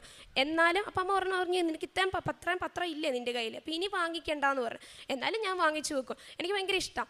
അപ്പം അത് ഞാൻ ഞാനിങ്ങനെ കളക്ട് ചെയ്യുന്നുണ്ട്, ബാഗിനകത്ത് വെക്കുന്നുണ്ട്, ഇങ്ങനെ പഠിത്തം പോവാം. അങ്ങനെ ഒരു 6 മാസം കൊണ്ട് തന്നെ ഹാർഡ് വർക്ക് ചെയ്തു. ഈശോയുടെ ഒക്കെ അനുഗ്രഹം കൊണ്ട് ഞാൻ B1 ഫസ്റ്റ് അറ്റംപ്റ്റ് പാസ്സായി. B1 പാസ്സായി കഴിഞ്ഞപ്പോഴത്തേക്ക് ഇവർ പറഞ്ഞത് B1 പാസ്സായിട്ട് നമുക്കപ്പോൾ കയറ്റിവിടാമെന്നാണ് പറഞ്ഞിരിക്കുന്നത്. അപ്പം ഏറ്റവും ഈ ഒരു ഏജൻസിയുടെ ഒരു പ്രത്യേകത എന്ന് പറയുന്നത്, നമുക്കറിയാം ഇപ്പോൾ ഫ്രീ ഓഫ് കോസ്റ്റ് നേഴ്സുമാർക്ക് ഈ ഒരു ജർമ്മൻ പ്രോസസ്സിംഗ് എന്നൊക്കെ പറയുന്നത്. പക്ഷേ എന്നോട് അവർ പറഞ്ഞിരുന്നത് 3 ലക്ഷം വിത്തൗട്ട് ടിക്കറ്റ് ആയിരുന്നു. അപ്പം നമ്മൾ അത്രയും പൈസ കൊടുക്കുമ്പോൾ അവർക്ക് അത്രയും ഒരു കമ്മിറ്റ്മെൻ്റ് ഉണ്ടെന്നല്ലേ നമ്മൾ കരുതുക. അപ്പം ആദ്യത്തെ ഞാൻ ജയിച്ചപ്പോഴത്തേക്ക് അപ്പോഴത്തേക്ക് അവരോട് പറഞ്ഞു ഒരു 1.15 രൂപ അടയ്ക്കണമെന്ന് പറഞ്ഞു. അപ്പം കടമൊക്കെ വാങ്ങിച്ചിട്ട് ഞങ്ങൾ ആ ഒരു 1.15 രൂപ അടയ്ക്കുകയും ചെയ്തു. അപ്പം നമ്മൾ ചോദിക്കുക എത്ര നാളെടുക്കും ഏകദേശം ഇത് ശരിയാക്കാൻ? അപ്പോൾ അവർ പറയുന്നത് ഒരാഴ്ച കൊണ്ട്, ഞങ്ങൾക്ക് പരിചയമൊക്കെ ഉള്ള ആളുകൾ അവിടെ ഉള്ളതുകൊണ്ട് നമുക്ക് പെട്ടെന്ന് ഒരാഴ്ച കൊണ്ട് തന്നെ ശരിയാക്കും. ശരിക്കും പിന്നീടാണ് എനിക്ക് മനസ്സിലായത് ഇത് ബെഷേഡ് എന്ന് പറയുന്നൊരു പേപ്പർ ശരിക്കും പറഞ്ഞാൽ നമുക്ക് വൺസ് ഇൻ്റർവ്യൂ ഒക്കെ കഴിഞ്ഞ് നമ്മുടെ ഓഫർ ലെറ്ററും കൈ കിട്ടിയതിന് ശേഷം മാത്രമേ ഉള്ളൂ നമുക്കിത് സബ്മിറ്റ് ചെയ്യാൻ പറ്റുള്ളൂ. പക്ഷേ എനിക്കതൊന്നും അറിയില്ലായിരുന്നു. നമ്മൾ പൈസ അടച്ചു. ഒരാഴ്ച കഴിഞ്ഞപ്പം അവർ പറഞ്ഞതനുസരിച്ച് നമ്മൾ വിളിച്ചു ചോദിച്ചു, സാർ ബെഷേഡ് വന്നോ, ഇനി ബാക്കി കാര്യങ്ങൾ എങ്ങനെയാണ്? അപ്പം ഒരാഴ്ചയായിട്ടും വന്നിട്ടില്ല, 2 ആഴ്ചയായി വന്നിട്ടില്ല, 4 മാസം കഴിഞ്ഞിട്ടും ഇത് വരുന്നില്ല. അപ്പം നമ്മുടെ ആകെപ്പാടെയുള്ള പ്രതീക്ഷ, ഞാൻ പറഞ്ഞു ബിലോ ആവറേജ് ഫാമിലിയിൽ നിന്ന് വരുന്നതാണ്. അപ്പോൾ ഇതേ ഉള്ളൂ ആകെപ്പാടെ ഒരു പ്രതീക്ഷയായിട്ടുള്ളൂ. വീട്ടിൽ അച്ഛൻ അതുപോലെ തന്നെ എല്ലാവരും വഴക്കും ബഹളവും എല്ലാം തുടങ്ങി. ഇപ്പം നിങ്ങൾക്കറിയാം, ഇതുപോലെ പ്രോസസ്സിംഗ് ഒക്കെ ചെയ്യുന്നവർ കുറേ എല്ലാ കുട്ടികൾക്കും മനസ്സിലാകും. അതായത് നമുക്ക് വെളിയിലോട്ടൊന്ന് ജർമ്മൻ പഠിക്കുന്ന കുഞ്ഞുങ്ങൾക്കൊന്ന് ഇറങ്ങാൻ പോലും പറ്റത്തില്ല. കാരണം ഇറങ്ങിക്കഴിഞ്ഞാൽ അപ്പം ചോദിക്കും എപ്പോഴാണ് പോകുന്നത്, പോകാറായില്ലേ, കൊച്ചു തോറ്റുപോയോ, അങ്ങനെ. അത് പഠിച്ച് ചെയ്യിച്ച കഷ്ടപ്പാട് അറിയാം. പക്ഷേ എന്നാലും ഇത് തന്നെ ചോദ്യം. അതുകൊണ്ട് ഞാൻ ഒരു പരിപാടിക്കും ഒരു ഫംഗ്ഷനും ഒന്നും പോകത്തില്ല. കാരണം ഇപ്പോഴും പോകത്തില്ല. കാരണം ഈ ഒരു ചോദ്യം പേടിച്ച് പോകത്തേയില്ല. അപ്പം ഇങ്ങനെയായി വഴക്കും ബഹളവുമായിട്ട് വീട്ടിൽ പൊക്കോണ്ടിരിക്കുന്ന സമയത്ത് എൻ്റെ ചേട്ടായി പറഞ്ഞായിരുന്നു, കസിൻ ചേട്ടൻ പറഞ്ഞു, ഇതുപോലെ എടി ഞാൻ ആലപ്പുഴയിൽ പോയപ്പോഴത്തേക്ക് റെയിൽവേ സ്റ്റേഷനിൽ ഇരുന്നപ്പം ട്രെയിൻ ഇറങ്ങി കുറച്ച് പേര് വന്നപ്പോൾ ഒരു ആൻറ്റിയായിട്ട് സംസാരിക്കുന്ന വഴിക്ക് മനസ്സിലായതാണ് ആൻറ്റിയൊക്കെ വരുന്നത് മുംബൈയിൽ നിന്നാണ്. അപ്പം അവരുടെ മകൻ ഇതുപോലെ പ്രോസസ്സിങ്ങിനകത്ത് കുറച്ച് തടസ്സങ്ങൾ വന്നിട്ട് അവർ കൃപാസനത്തിൽ വന്ന് പ്രാർത്ഥിക്കുകയും ആ പ്രോസസ്സിങ് എല്ലാം ഓക്കെ ആയിട്ട് ഇപ്പോൾ അവർ വന്നിരിക്കുന്നത് സാക്ഷ്യം പറയാനായിട്ടാണെന്ന് പറഞ്ഞു. അപ്പം ചേട്ടൻ പറഞ്ഞു, നീ പൊക്കോ, നീ ആരോടും പറയൊന്നും വേണ്ട, നീ പോയിട്ടൊന്ന് പ്രാർത്ഥിച്ച് നോക്കാൻ പറഞ്ഞു. അപ്പോൾ എൻ്റെ കയ്യിൽ പത്രമൊക്കെ ഉണ്ട്. അപ്പോൾ എനിക്ക് പെട്ടെന്നൊരു കണക്ഷൻ കിട്ടി. അമ്മ പറഞ്ഞത്, അന്ന് എന്നോട് പറഞ്ഞത്, ഇതുപോലെ നമുക്ക് പത്രം വരുന്ന ഒരു ഇൻവിറ്റേഷൻ പോലെയാണ്, മാതാവ് ആഗ്രഹിക്കുന്നത് കൊണ്ടാണ് അവിടെ ചെല്ലാൻ എന്നുള്ളത് എൻ്റെ പെട്ടെന്ന് മൈൻഡിൽ വന്നു. അങ്ങനെ ഞാനും അമ്മയും അച്ഛനും അനിയത്തിയും കൂടെ ആദ്യത്തെ ഒരാഴ്ച കൃപാസനത്തിൽ വന്നു. അപ്പം നമുക്ക് കൃപാസനത്തിനെ പറ്റി വലിയതായിട്ടൊന്നും അറിയത്തില്ല. വന്നു, ഞങ്ങൾ ഇവിടെയും അതുപോലെ മാതാവ് പ്രത്യക്ഷപ്പെട്ട ഫോട്ടോകൾ അവിടെയും ഞങ്ങൾ പ്രാർത്ഥിച്ചിട്ട് ഞങ്ങൾ തിരിച്ചുപോയി. അത് കഴിഞ്ഞ് അന്ന് ഞങ്ങൾ ചോദിച്ചു മനസ്സിലാക്കി എങ്ങനെയാണ് ഉടമ്പടിയൊക്കെ. അത് കഴിഞ്ഞിട്ട് തൊട്ടടുത്ത ആഴ്ച ആയപ്പോഴത്തേക്ക് വീണ്ടും വന്ന് ഞങ്ങൾ ഉടമ്പടി എടുത്തു. പക്ഷേ ഉടമ്പടി എടുത്ത് കഴിഞ്ഞപ്പോഴത്തേക്ക് എൻ്റെ ലൈഫിലുണ്ടായ മാറ്റങ്ങളെന്ന് പറയുന്നത് അത് ഭയങ്കര മാജിക്ക് പോലെയാണ്. അതായത് എനിക്ക് ക്രിസ്ത്യൻസ് എല്ലാവരും അരമണിക്കൂർ ഉടമ്പടിയിൽ ബൈബിൾ വായിക്കും. അപ്പോഴത്തേക്ക് എനിക്കൊരാഗ്രഹം, ബൈബിൾ എനിക്ക് വായിക്കണമെന്നൊരാഗ്രഹമുണ്ട്. അപ്പം ഞാൻ എൻ്റെ ഒരു ഫ്രണ്ടിനോട് പറഞ്ഞു, എനിക്ക് ഒരു ബൈബിൾ കൊണ്ടുതരാമോ ചേച്ചിയെന്ന് ചോദിച്ചു. അതായിരുന്നു എൻ്റെ ആദ്യത്തെ എനിക്ക് അമ്മ മാതാവും ഈശോപ്പനും തന്ന അനുഗ്രഹം. അപ്പോൾ ചേച്ചി എനിക്ക് ബൈബിൾ കൊണ്ടുതരാമെന്ന് പറഞ്ഞു. അപ്പം ഞങ്ങൾ എല്ലാ ആഴ്ചയിലും ഇൻസ്റ്റിറ്റ്യൂട്ടിൽ പോയി ചോദിക്കും. അപ്പം അങ്ങനെ പരിചയമുള്ളൊരു ചേച്ചിയാണ്. അപ്പോൾ ചേച്ചി എനിക്കൊരു കവർ ഒരു ദിവസം കൊണ്ടു തന്നിട്ട് പറഞ്ഞു, ഇത് തുറന്നു നോക്കാൻ പറഞ്ഞു. ഞാനത് തുറന്നു നോക്കിയപ്പോഴത്തേക്ക് ബൈബിളും ഉണ്ട്, ജപമാലയുണ്ട്. നല്ല പുതിയ ബൈബിളും ജപമാല ബുക്കും. അപ്പം ചേച്ചി എന്നോട് പറഞ്ഞു, ഇതുപോലെ ഇത് നിനക്ക് എവിടെ നിന്നാണെന്ന് അറിയാമോ എന്ന് ചോദിച്ചു. അപ്പം ഞാൻ പറഞ്ഞു, ഇല്ല ചേച്ചി പള്ളിയിൽ പോകുന്ന ആളല്ലേ, ഇപ്പോൾ ചേച്ചി പള്ളിയിൽ എവിടെന്നെങ്കിലും നാഗമ്പടം പള്ളിയിൽ നിന്നോ വാങ്ങിച്ചുകൊണ്ട് വന്നായിരിക്കൂലേ. അപ്പോൾ ചേച്ചി പറഞ്ഞു, അല്ല, ചേച്ചിയുടെ ഹസ്ബൻഡ് ഒരു ഓട്ടോറിക്ഷ ഡ്രൈവറാണ്. അപ്പം ആ ഹസ്ബൻഡിന് അന്ന് കൃപാസനത്തിൽ ഒരു ഓട്ടോ ഉണ്ടായിരുന്നു, പ്രതീക്ഷിക്കാതെ കിട്ടിയൊരു ഓട്ടോ ആണ്. അപ്പം ചേട്ടൻ നീ ഇങ്ങനെ പറഞ്ഞതുകൊണ്ട് അവിടെ നിന്ന് ഒരു ബൈബിളും ഒരു ജപമാല ബുക്കും വാങ്ങിച്ചുകൊണ്ട് വന്നാന്ന് പറഞ്ഞു. അതെനിക്കന്ന് ഭയങ്കര സന്തോഷമായി. കാരണം ഞാൻ ആഗ്രഹിച്ചപ്പം തന്നെ മാതാവ് എനിക്കത് കൃപാസനത്തിൽ നിന്ന് തന്നെ ഒരു ബൈബിളും ജപമാല ബുക്കും കൊടുത്തു വിട്ടത് എനിക്ക് ഒത്തിരി ഭയങ്കര സന്തോഷമായിരുന്നു. അങ്ങനെ ഞങ്ങളിങ്ങനെ ഉടമ്പടിയിലായി. ഞങ്ങൾ പ്രേക്ഷിത പ്രവർത്തനങ്ങളൊക്കെ ചെയ്യുന്നുണ്ട് നമ്മളെ കൊണ്ടാകാവുന്ന രീതിക്ക്. മെഡിക്കൽ കോളേജിൽ പോയിട്ട് ഒരു മാസത്തിലൊരു 5 ചോറും പൊതി അത്രയേ ഉള്ളൂ നമ്മളെ കൊണ്ട് പറ്റുള്ളൂ. അപ്പം അത്രയും കൊടുക്കാറുണ്ട്. അതുപോലെ പത്രം കൊടുക്കാറുണ്ട്. പെയിൻ ആൻഡ് പാലിയേറ്റീവിൽ ആസ് എ നേഴ്സ് ആയതുകൊണ്ട് നമുക്ക് എന്തെങ്കിലുമൊക്കെ കെയർ അവിടെ കൊടുക്കാൻ പറ്റുമല്ലോ. അപ്പം പെയിൻ ആൻഡ് പാലിയേറ്റീവിൽ മെഡിക്കൽ കോളേജിൽ പോയിട്ട് അങ്ങനെ സഹായിക്കാറുണ്ടായിരുന്നു. അപ്പം എൻ്റെ പ്രേക്ഷിത പ്രവർത്തനവും പ്രാർത്ഥനയും എല്ലാം മുമ്പോട്ട് പോകുന്നുണ്ട്. അപ്പോൾ ഒരു ദിവസം എൻ്റെ അമ്മ എന്നെക്കാളും നന്നായിട്ട് പ്രാർത്ഥിക്കുന്ന ഒരാളാണ്. അപ്പം ഞങ്ങളിങ്ങനെ രാത്രിയിൽ സന്ധ്യാപ്രാർത്ഥന ചൊല്ലിയപ്പോഴത്തേക്ക് അമ്മ എന്നോട് പറഞ്ഞു, മോനെ എൻ്റെ മനസ്സിൽ ഇങ്ങനെ മാതാവ് പറയുന്നതായിട്ട് എനിക്ക് തോന്നുക, നിങ്ങൾ എന്തിനാ ഇത് എടുത്തതെന്ന്. അപ്പം ഞങ്ങൾക്കൊരു ഡൗട്ടായി പോയി. ഇത് മാതാവ് ഈ ചോദ്യം ചോദിച്ചത്, എന്തിനാ നിങ്ങൾ ഇത് എടുത്തതെന്ന് ചോദിച്ചത് ഒരു പോസിറ്റീവ് സൈനാണോ നെഗറ്റീവ് സൈനാണോ, എന്തിനാ ഇത് എടുത്തതെന്നാണ് മാതാവ് ചോദിച്ചത്. അപ്പം ഒന്നാമതേ നമ്മൾ ഈ സങ്കടത്തിൽ പോവാണ്. അപ്പം നമ്മൾ തന്നെ അത് ന്യായീകരിച്ച് വളച്ചൊടിച്ച് ഞങ്ങൾ ഇങ്ങനെയാക്കി, നമ്മൾ ഇത്രയും ദുഃഖിക്കുമല്ലേ. അപ്പം മാതാവ് പറയുന്നത്, നമ്മളൊരു കാര്യത്തിലേക്ക് ഇറങ്ങി തിരിച്ചു കഴിഞ്ഞാൽ അതിനനുസരിച്ച് സങ്കടങ്ങൾ ഉണ്ടാകും. അപ്പം നിങ്ങൾ എന്തിനാ എടുത്ത്, ഇതൊന്നും സഹിക്കാൻ പറ്റില്ലെങ്കിൽ എന്തിനാ ഇതെടുത്തതെന്ന് നമ്മൾ സ്വയം ആശ്വസിച്ചു ഇത് പറഞ്ഞിട്ട്. അത് കഴിഞ്ഞ് എൻ്റെ പ്രോസസ്സിങ് ഇങ്ങനെ ലാഗായി കൊണ്ട് തന്നെ ഇരിക്കുവാണ്. 6 മാസം 7 മാസം ഒക്കെ കഴിഞ്ഞു. എനിക്ക് പിന്നെ പേടിയായി. എൻ്റെ ഈ ലാംഗ്വേജിലായിട്ട് എനിക്ക് നല്ല കോൺഫിഡൻസ് ഉണ്ട് എൻ്റെ ലാംഗ്വേജിൽ. പക്ഷേ അത്ര ആയപ്പം എനിക്ക് തന്നെ എൻ്റെ സെൽഫ് കോൺഫിഡൻസ് കുറയാനായിട്ട് തുടങ്ങി. എനിക്കിനി നന്നായിട്ട് ഈ ലാംഗ്വേജ് അറ്റൻഡ് ചെയ്യാനായിട്ട് പറ്റില്ലേ എന്ന് വരെ എനിക്ക് തോന്നിത്തുടങ്ങി. അപ്പം അങ്ങനെ ഇരിക്കെ എൻ്റെ മനസ്സിൽ തന്നെ തോന്നുവാണ് B2 പഠിക്കാം. കാരണം അപ്പോഴത്തേക്ക് എനിക്ക് ഏറെക്കുറെ ഇത് മനസ്സിലായി, ഇങ്ങനെയാണ് പ്രോസസ്സിങ്. B2 ഉണ്ടെങ്കിൽ നമുക്ക് ഫ്രീ ഓഫ് കോസ്റ്റ് പോകാനായിട്ട് പറ്റും. അങ്ങനെ B2 പഠിക്കാമെന്നുള്ള തീരുമാനത്തിൽ B2ൻ്റെ പ്രിപ്പറേഷൻ ഞാൻ സൈഡ് ബൈ സൈഡായിട്ട് നടത്തുന്നുണ്ട്. പിന്നെ ഒരു ചേച്ചി എനിക്ക് ആ ടൈമിൽ നല്ല മുറയ്ക്ക് പഴയ ഏജൻസിക്കാർ ഞങ്ങൾക്ക് ഇത് നടത്തുന്നുണ്ട്, ഇൻ്റർവ്യൂസ് നടത്തുന്നുണ്ട്. അങ്ങനെ വലിയ ഫേമസ് ആയിട്ടുള്ള ഹീലിംഗ് ഗൈസ്റ്റ് ഹോസ്പിറ്റലിലൊക്കെ കിട്ടുന്നുണ്ട്. പക്ഷേ എന്താണെന്നറിയത്തില്ല, എനിക്ക് ജോലി കിട്ടും. ഞാൻ ഏത് ഇൻ്റർവ്യൂ അറ്റൻഡ് ചെയ്താലും അമ്മ മാതാവിൻ്റെ തൈലവും ഉപ്പും എല്ലാം പുരട്ടി കാശുരൂപവും കൈ പിടിച്ചിട്ടാണ് അറ്റൻഡ് ചെയ്യുന്നത്. എനിക്ക് എല്ലാത്തിലും കിട്ടും, ഓഫർ ലെറ്ററും വരും. പക്ഷേ ഈ ഏജൻസിക്ക് അത് പിടിക്കത്തില്ല. ഇത് വേണ്ട എന്നിങ്ങനെ മാറ്റിക്കൊണ്ട് വിട്ടുകൊണ്ടിരിക്കുവാണ്. നമ്മൾ ആകെ പടമെടുത്തു. അങ്ങനെ ഏറ്റവും ഒടുക്കം ഇവർ നമുക്ക് കൊണ്ടുത്തന്നൊരു ഓഫർ ലെറ്റർ എന്ന് പറയുന്നത് അതെനിക്ക് ഭയങ്കര സഹിക്കാവുന്നതിലപ്പുറം. അതിനകത്തുള്ള പൊസിഷൻ എന്ന് പറയുന്നത് ഹൗസ് ഉണ്ട് ആംബുലൻ്റെ ഫ്ലീഗ എന്നാണ്. ഇപ്പം ജർമ്മൻ പഠിക്കുന്നവരുണ്ട്, അല്ലെങ്കിൽ അതിനെപ്പറ്റി അറിയാവുന്നവർക്ക് അത് മനസ്സിലാകും. ഹൗസ് മീൻസ് വീട്, ദെൻ ആംബുലൻ്റെ മീൻസ് ആംബുലൻസ്, ഫ്ലീഗ മീൻസ് കെയർ. അപ്പം ആംബുലൻസും അതുപോലെ തന്നെ ഹോം നേഴ്സും. അപ്പം ഞാൻ മാതാവിനോട് പറഞ്ഞു, എൻ്റെ മാതാവ്, ഞാൻ ഉടമ്പടി എടുത്തിട്ടും മാതാവ് എനിക്ക് ഇതാണോ തരുന്നത്? ശരിക്കും പറഞ്ഞാൽ എൻ്റെ കൂട്ടുകാരെല്ലാം UK ഫ്രീ ഓഫ് കോസ്റ്റ് ആയിട്ടാണ് പോയേക്കുന്നത്. ഇപ്പോഴും എൻ്റെ അച്ഛനും അമ്മയും എന്നെ ജർമ്മൻ പഠിപ്പിക്കാനായിട്ടും ഇതിനും എല്ലാം ഇങ്ങനെ കാശ് മുടക്കിക്കൊണ്ട് അവർ തന്നെ ഇങ്ങനെ ചിലവഴിക്കുക. അപ്പോൾ എന്നെക്കൊണ്ട് എൻ്റെ അച്ഛനും അമ്മയ്ക്കും ഒരു പ്രയോജനം ഇല്ലേ? പിന്നെ ഈ ഹൗസ് ഉണ്ട് ആംബുലൻ്റ് ഫ്ലീഗ നേഴ്സ്, ഞാൻ അതാണോ മാതാവേ പഠിച്ചതെന്ന് ഞാൻ കരഞ്ഞു. ഞാൻ എൻ്റെ ജീവിതത്തിൽ കരയാൻ അത്രത്തോളം ഞാൻ ഇതിലൂടെ കരഞ്ഞിട്ടുണ്ട്. അപ്പം ഞാനത് കരഞ്ഞ് മാതാവിനോട് ചോദിച്ചു. അപ്പം ഞാൻ വിചാരിച്ചു, ഇനി എന്താണേലും ചിലപ്പോൾ മാതാവ് ആഗ്രഹിക്കുന്നത് ഇതായിരിക്കും, ഓക്കെ പോട്ടെ, ഞാൻ ഈ ഒരു ഫ്ലോയ്ക്ക് പോവുകയാണെന്ന് തന്നെ മാതാവിനോടും ഈശോപ്പയോടും ഞാൻ പറഞ്ഞു. അപ്പം ഞാനിങ്ങനെ ഒരു ചേച്ചിയോട് എൻ്റെ സങ്കടം പറഞ്ഞായിരുന്നു. ചേച്ചി, ഈ ഹോം നേഴ്സ് അത് ചേച്ചി ഞാനതല്ല പഠിച്ചത്, എനിക്ക് നേഴ്സ് തന്നെ ആകണം എന്നുള്ള ഒരിതുണ്ടായിരുന്നു. അപ്പം ഈ ചേച്ചി എന്നോട് പറഞ്ഞു, ഒരു ഇൻസ്റ്റിറ്റ്യൂട്ട് ഞാൻ പറഞ്ഞുതരാം, നീ അവിടെ ഒന്ന് വിളിച്ചു ചോദിക്കാൻ പറഞ്ഞു. അപ്പം എൻ്റെ മനസ്സിൽ എല്ലാ ഏജൻസികളും കള്ളന്മാരാണ്. കാരണം വെച്ച് കഴിഞ്ഞാൽ നമ്മളോട് ആദ്യം ഇങ്ങനെ പറയും, പക്ഷേ പിന്നീട് അതൊന്നുമല്ല നടക്കുന്നത്. അപ്പം ഞാൻ പറഞ്ഞു, ശരി, ഞാൻ എന്ത് പറഞ്ഞാലും മാതാവിനോട് ഞാൻ പറയും കേട്ടോ, മാതാവേ ഇങ്ങനെയാണ് കേട്ടോ, ഒരാൾ പറഞ്ഞു തന്നു, ഞാനിത് വിളിക്കുവാണ്. അങ്ങനെ പുതിയൊരു ഏജൻസിയിൽ വിളിച്ചപ്പോൾ ആദ്യം തന്നെ എടുത്തപ്പോഴത്തേക്ക് അവർ പറഞ്ഞു, ഒരു സ്ക്രീനിങ് വെക്കാം, നിൻ്റെ ലാംഗ്വേജ് സ്കിൽ എത്ര ഉണ്ടെന്ന് അറിയാനായിട്ട്. അന്ന് വീട്ടിൽ വഴക്കാണ്. അച്ഛൻ ഡെയിലി വരുമ്പം പറയും, അയാളെ വിളിക്കാം, സാറിനെ വിളിക്കാം, വിളിച്ചിട്ട് എന്ത് കാര്യം, അവരെടുക്കത്ത് പോലുമില്ല. ഇപ്പം എടുക്കാതിരുന്നിട്ട് നമ്മളിങ്ങനെ വിളിക്കുമ്പോൾ നമുക്കൊരു മടുപ്പുണ്ടല്ലോ, ഇവരെടുക്കാതെ വരുമ്പോൾ. തിങ്കളാഴ്ച വിളിക്കും, ഞാൻ വിളിക്കും, എന്നിട്ട് ടൈം ടേബിൾ മോഡൽ ചൊവ്വാഴ്ച അച്ഛൻ വിളിക്കും, ഇങ്ങനെയായി. അങ്ങനെ ഞാൻ പുതിയൊരു ഇൻസ്റ്റിറ്റ്യൂട്ടിൽ വിളിച്ചു. അവർ തുടക്കത്തിൽ പറഞ്ഞു സ്ക്രീനിങ് വെക്കാമെന്ന് പറഞ്ഞു. അങ്ങനെ സ്ക്രീനിങ് വെച്ചപ്പോഴത്തേക്ക് വളരെ അപ്പോഴും ഞാൻ കശുരൂപം ഉപ്പും തൈലവും എല്ലാം ഞാൻ പുരട്ടിയാണ് ഞാൻ ആ ഒരു ഇൻ്റർവ്യൂ അറ്റൻഡ് ചെയ്യുന്നത്. അപ്പം അവർ വളരെ നല്ല ഫീഡ്ബാക്കാണ് തന്നത്. കൂടാതെ ആ ഇൻ്റർവ്യൂ എടുത്ത മാം എന്നോട് ചോദിക്കുകയും ചെയ്തു, നീ എവിടെയാണ് പഠിച്ചത്, നിനക്ക് ഞങ്ങളുടെ അടുത്ത് ട്യൂട്ടറായിട്ട് വർക്ക് ചെയ്യാൻ പറ്റുമോ?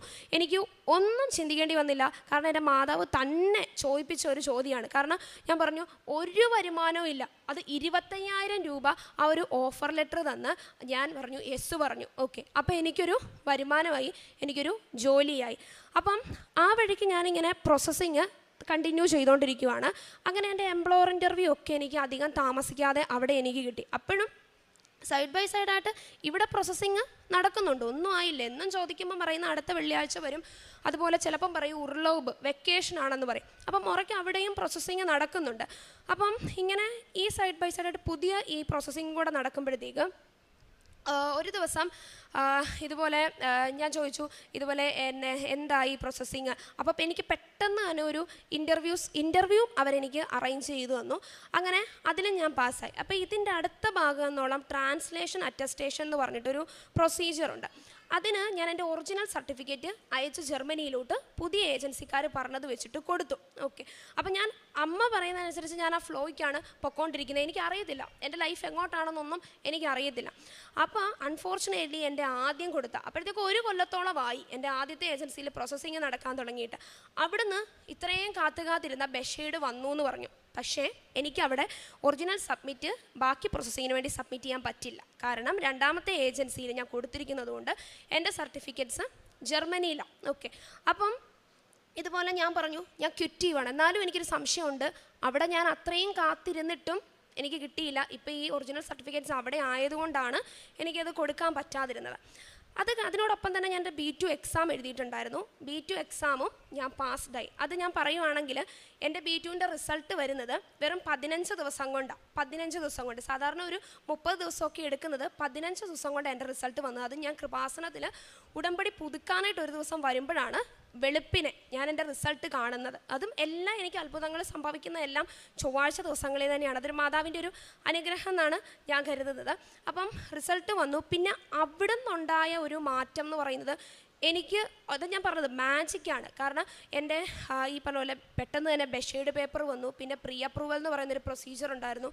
അതിന് 1 മാസത്തോളമാണ് സമയമെടുക്കുന്നത്. പക്ഷേ നമ്മൾ പറയുമല്ലോ not by merit but by grace. എനിക്കറിയാം അത് ഈശോപ്പൻ്റെ എൻ്റെ അമ്മ മാതാവിൻ്റെ അനുഗ്രഹം കൊണ്ട് മാത്രമാണ് 1 മാസം കൊണ്ട് വരേണ്ട പ്രീ അപ്രൂവൽ തന്നെ എനിക്ക് ഒരാഴ്ച കൊണ്ടാണ് കിട്ടിയത്.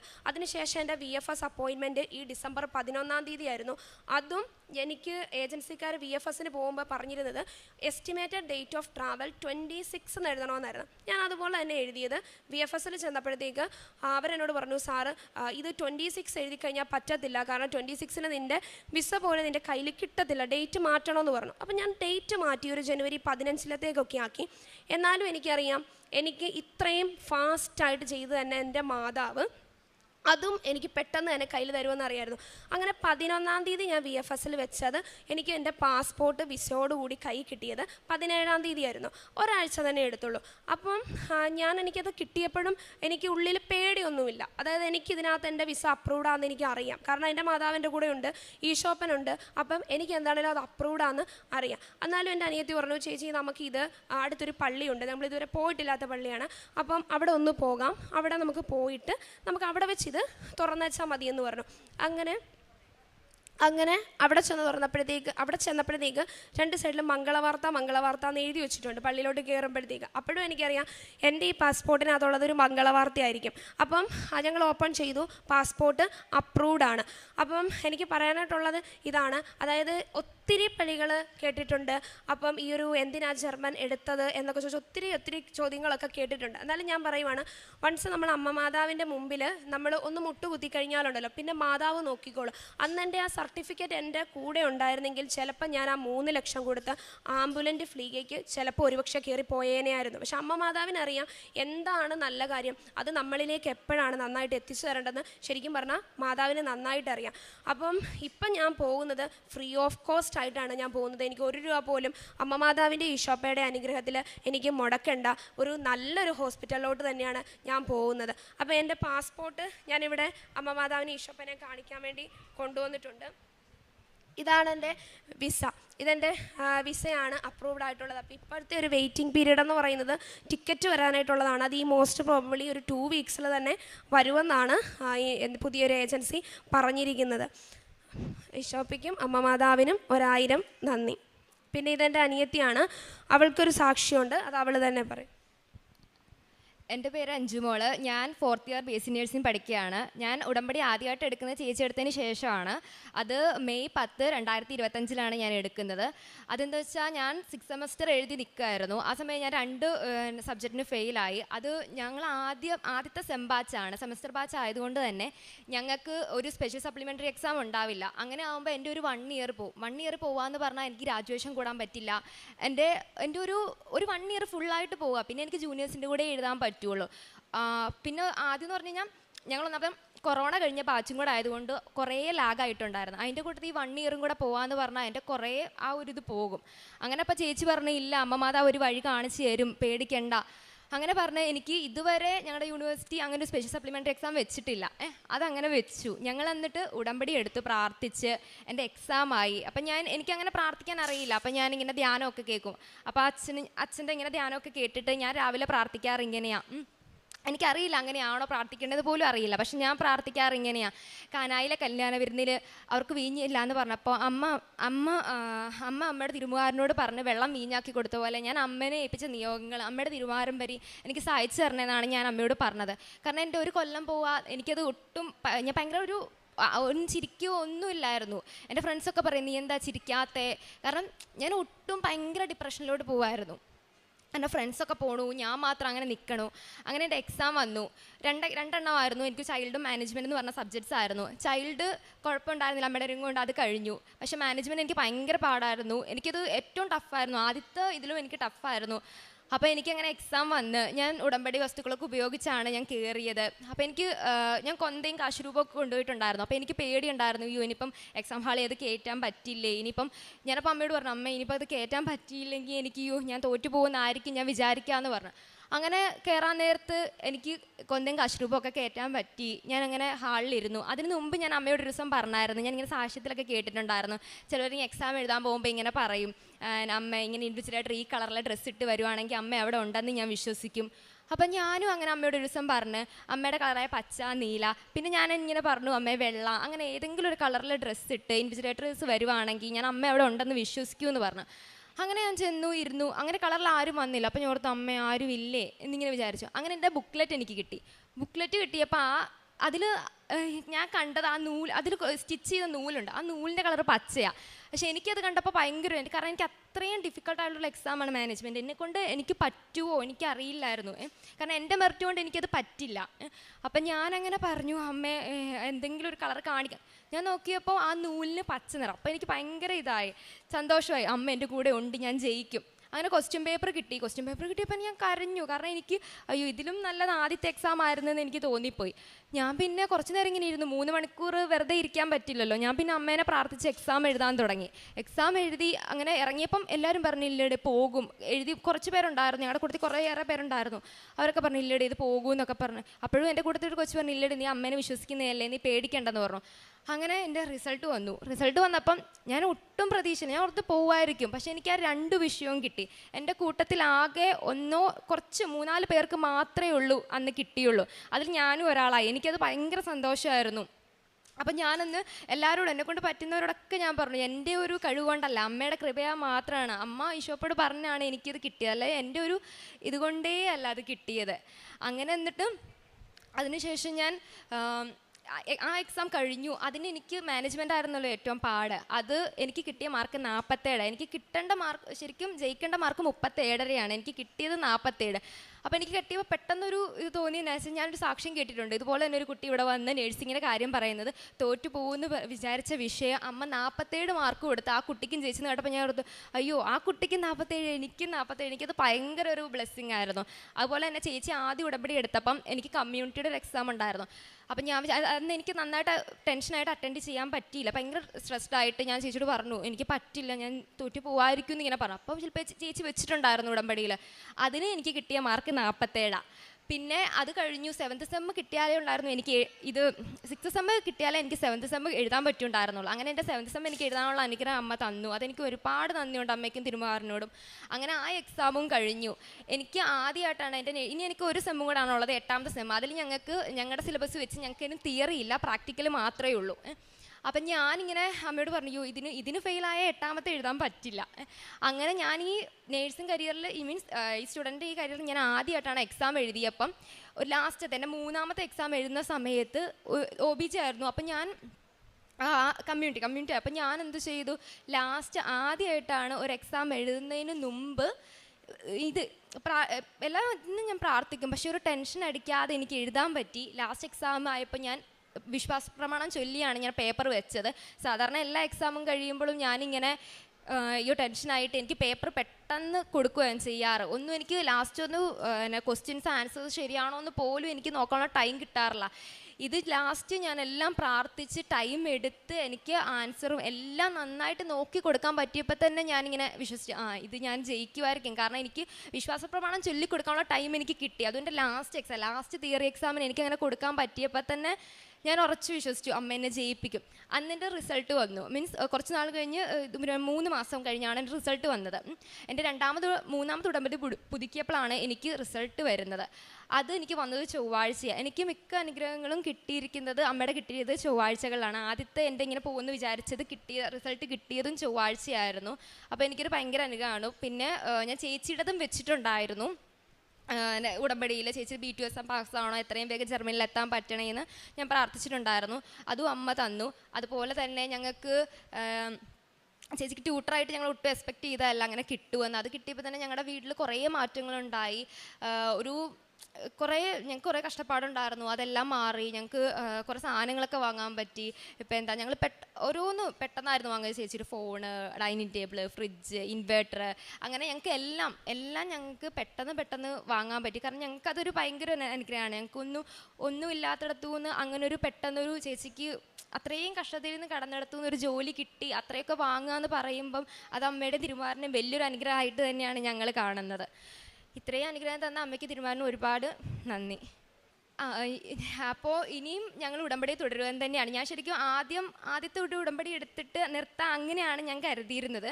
പക്ഷേ എനിക്ക് ഓരോ ഉടമ്പടി പുതുക്കുന്നതിന് തൊട്ടും അമ്മ ഞങ്ങൾക്ക് 2 പേർക്കും ഞങ്ങളുടെ കുടുംബത്തിനും അനുഗ്രഹങ്ങൾ ആണ് തരുന്നത്. അപ്പം ഞങ്ങൾക്ക് ഒരിക്കലും അമ്മേനെ അത് ഉടമ്പടിയിൽ നിന്ന് മാറാൻ പറ്റില്ല. ഞങ്ങൾ ഉടമ്പടിയിൽ തന്നെ നിൽക്കാനാണ് ഞങ്ങളുടെ ആഗ്രഹം. ഈശോയ്ക്കും അമ്മയ്ക്ക് തിരുമാറിനും